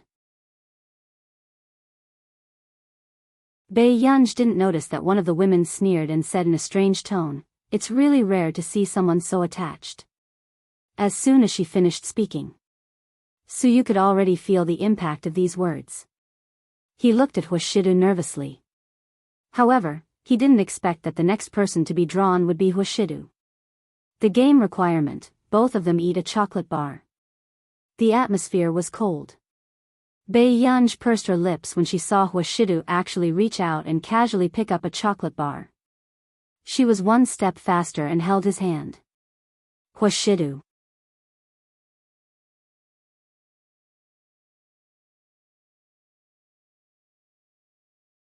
Chapter 1087. The man looked up and met her eyes. Even the light in the depths of his eyes was hidden. You're not letting go? Bai Yunj had been coaxing him for a long time, but when she heard such a casual sentence, she was instantly angered. Very soon, Bai Yunj let go of his hand. She did not intend to continue serving this man. Her beautiful eyes curved. All right, then Mr. Hua, take your time. With that said, Bai Yunj casually took a few chocolate bars from his hand and took a bite of the chocolate bar. The chocolate tastes good. With that said, Suyu saw that Bai Yunj really dared to take a few chocolate bars. Without looking at her, he turned around and walked towards the door. Suyu had already started to imagine how dark Huashidu's expression would be. But then, no one expected it. The man suddenly grabbed Bai Yunj's wrist and pulled her back. Before Bai Yunj could react, she looked up. The man suddenly bent down and gently bit the chocolate bar in her mouth. Bai Yunj's body froze. The few chocolate bars in her hand were crushed and fell to the ground. Just as she regained her senses, Bai Yunj suddenly bumped into the man's dark gaze. Faced with such a situation, Bai Yunj's experience was zero, but the man was like a natural hunter. Faced with Bai Yunj's stiffness and absent-mindedness, he suddenly pressed her palm neither lightly nor heavily, as if he was punishing her, but also as if he was reminding her to focus. He bit the chocolate bar an inch closer. And Bai Yunj could feel that the aggressive aura was far more than that. Along with that, the man's fingers caressed her palm, intentionally or unintentionally, making her feel hot all over. After regaining her senses again, Bai Yunj's ears turned hot from the man's fixed gaze. She subconsciously wanted to retreat. However, the man quickly grabbed the back of her neck with one hand, not giving her any chance to retreat. At this moment, when Bai Yunj looked up again, the man was already close to her. His breath mingled ambiguously, and his lips seemed to be close enough to touch hers, however. The man did not get any closer to bite this most ambiguous game ending point. Instead, he gently pinched the back of the girl's neck, which made Bai Yunj weak all over. She subconsciously understood his coaxing and hinting. Without hesitation, she approached him in a reckless and naive manner and gently bit into the last bit of biscuit. Her lips also lightly touched the man's warm thin lips. The man let out a low laugh of pleasure from his throat. He smoothed the hair on the back of her head. Good girl. 3 seconds later, Bai Yunj licked her lips as if she hadn't had enough, but she happened to notice the gazes around her. He was too careless. She was so seduced by the D*MN man that she forgot about the onlookers around her. At this moment, no one dared to kick up a fuss. After all, The main character was the Hua family, so Yu glanced at the woman who had just spoken ill of Bei Yunj. His expression was ugly. Then, he looked at Hua Shidu and could not help but laugh. This person had been completely defeated. It was just a casual remark, yet he took it so seriously. I'm going out to take a breather. Even Bei Yunj could not ignore the meaningful gazes on the scene. After Bei Yunj left, someone drank too much and teased. Master Du will be pulled down from his pedestal one day? Aren't you afraid of being a hero's mound? These words were too bold, so much so that everyone was afraid of Hua Shidu's reaction. But they did not want to. The man actually answered, "You're tuning into the Biyao's Wuxia Chronicles YouTube channel. Don't forget to subscribe and join us on this journey to catch the most captivating stories."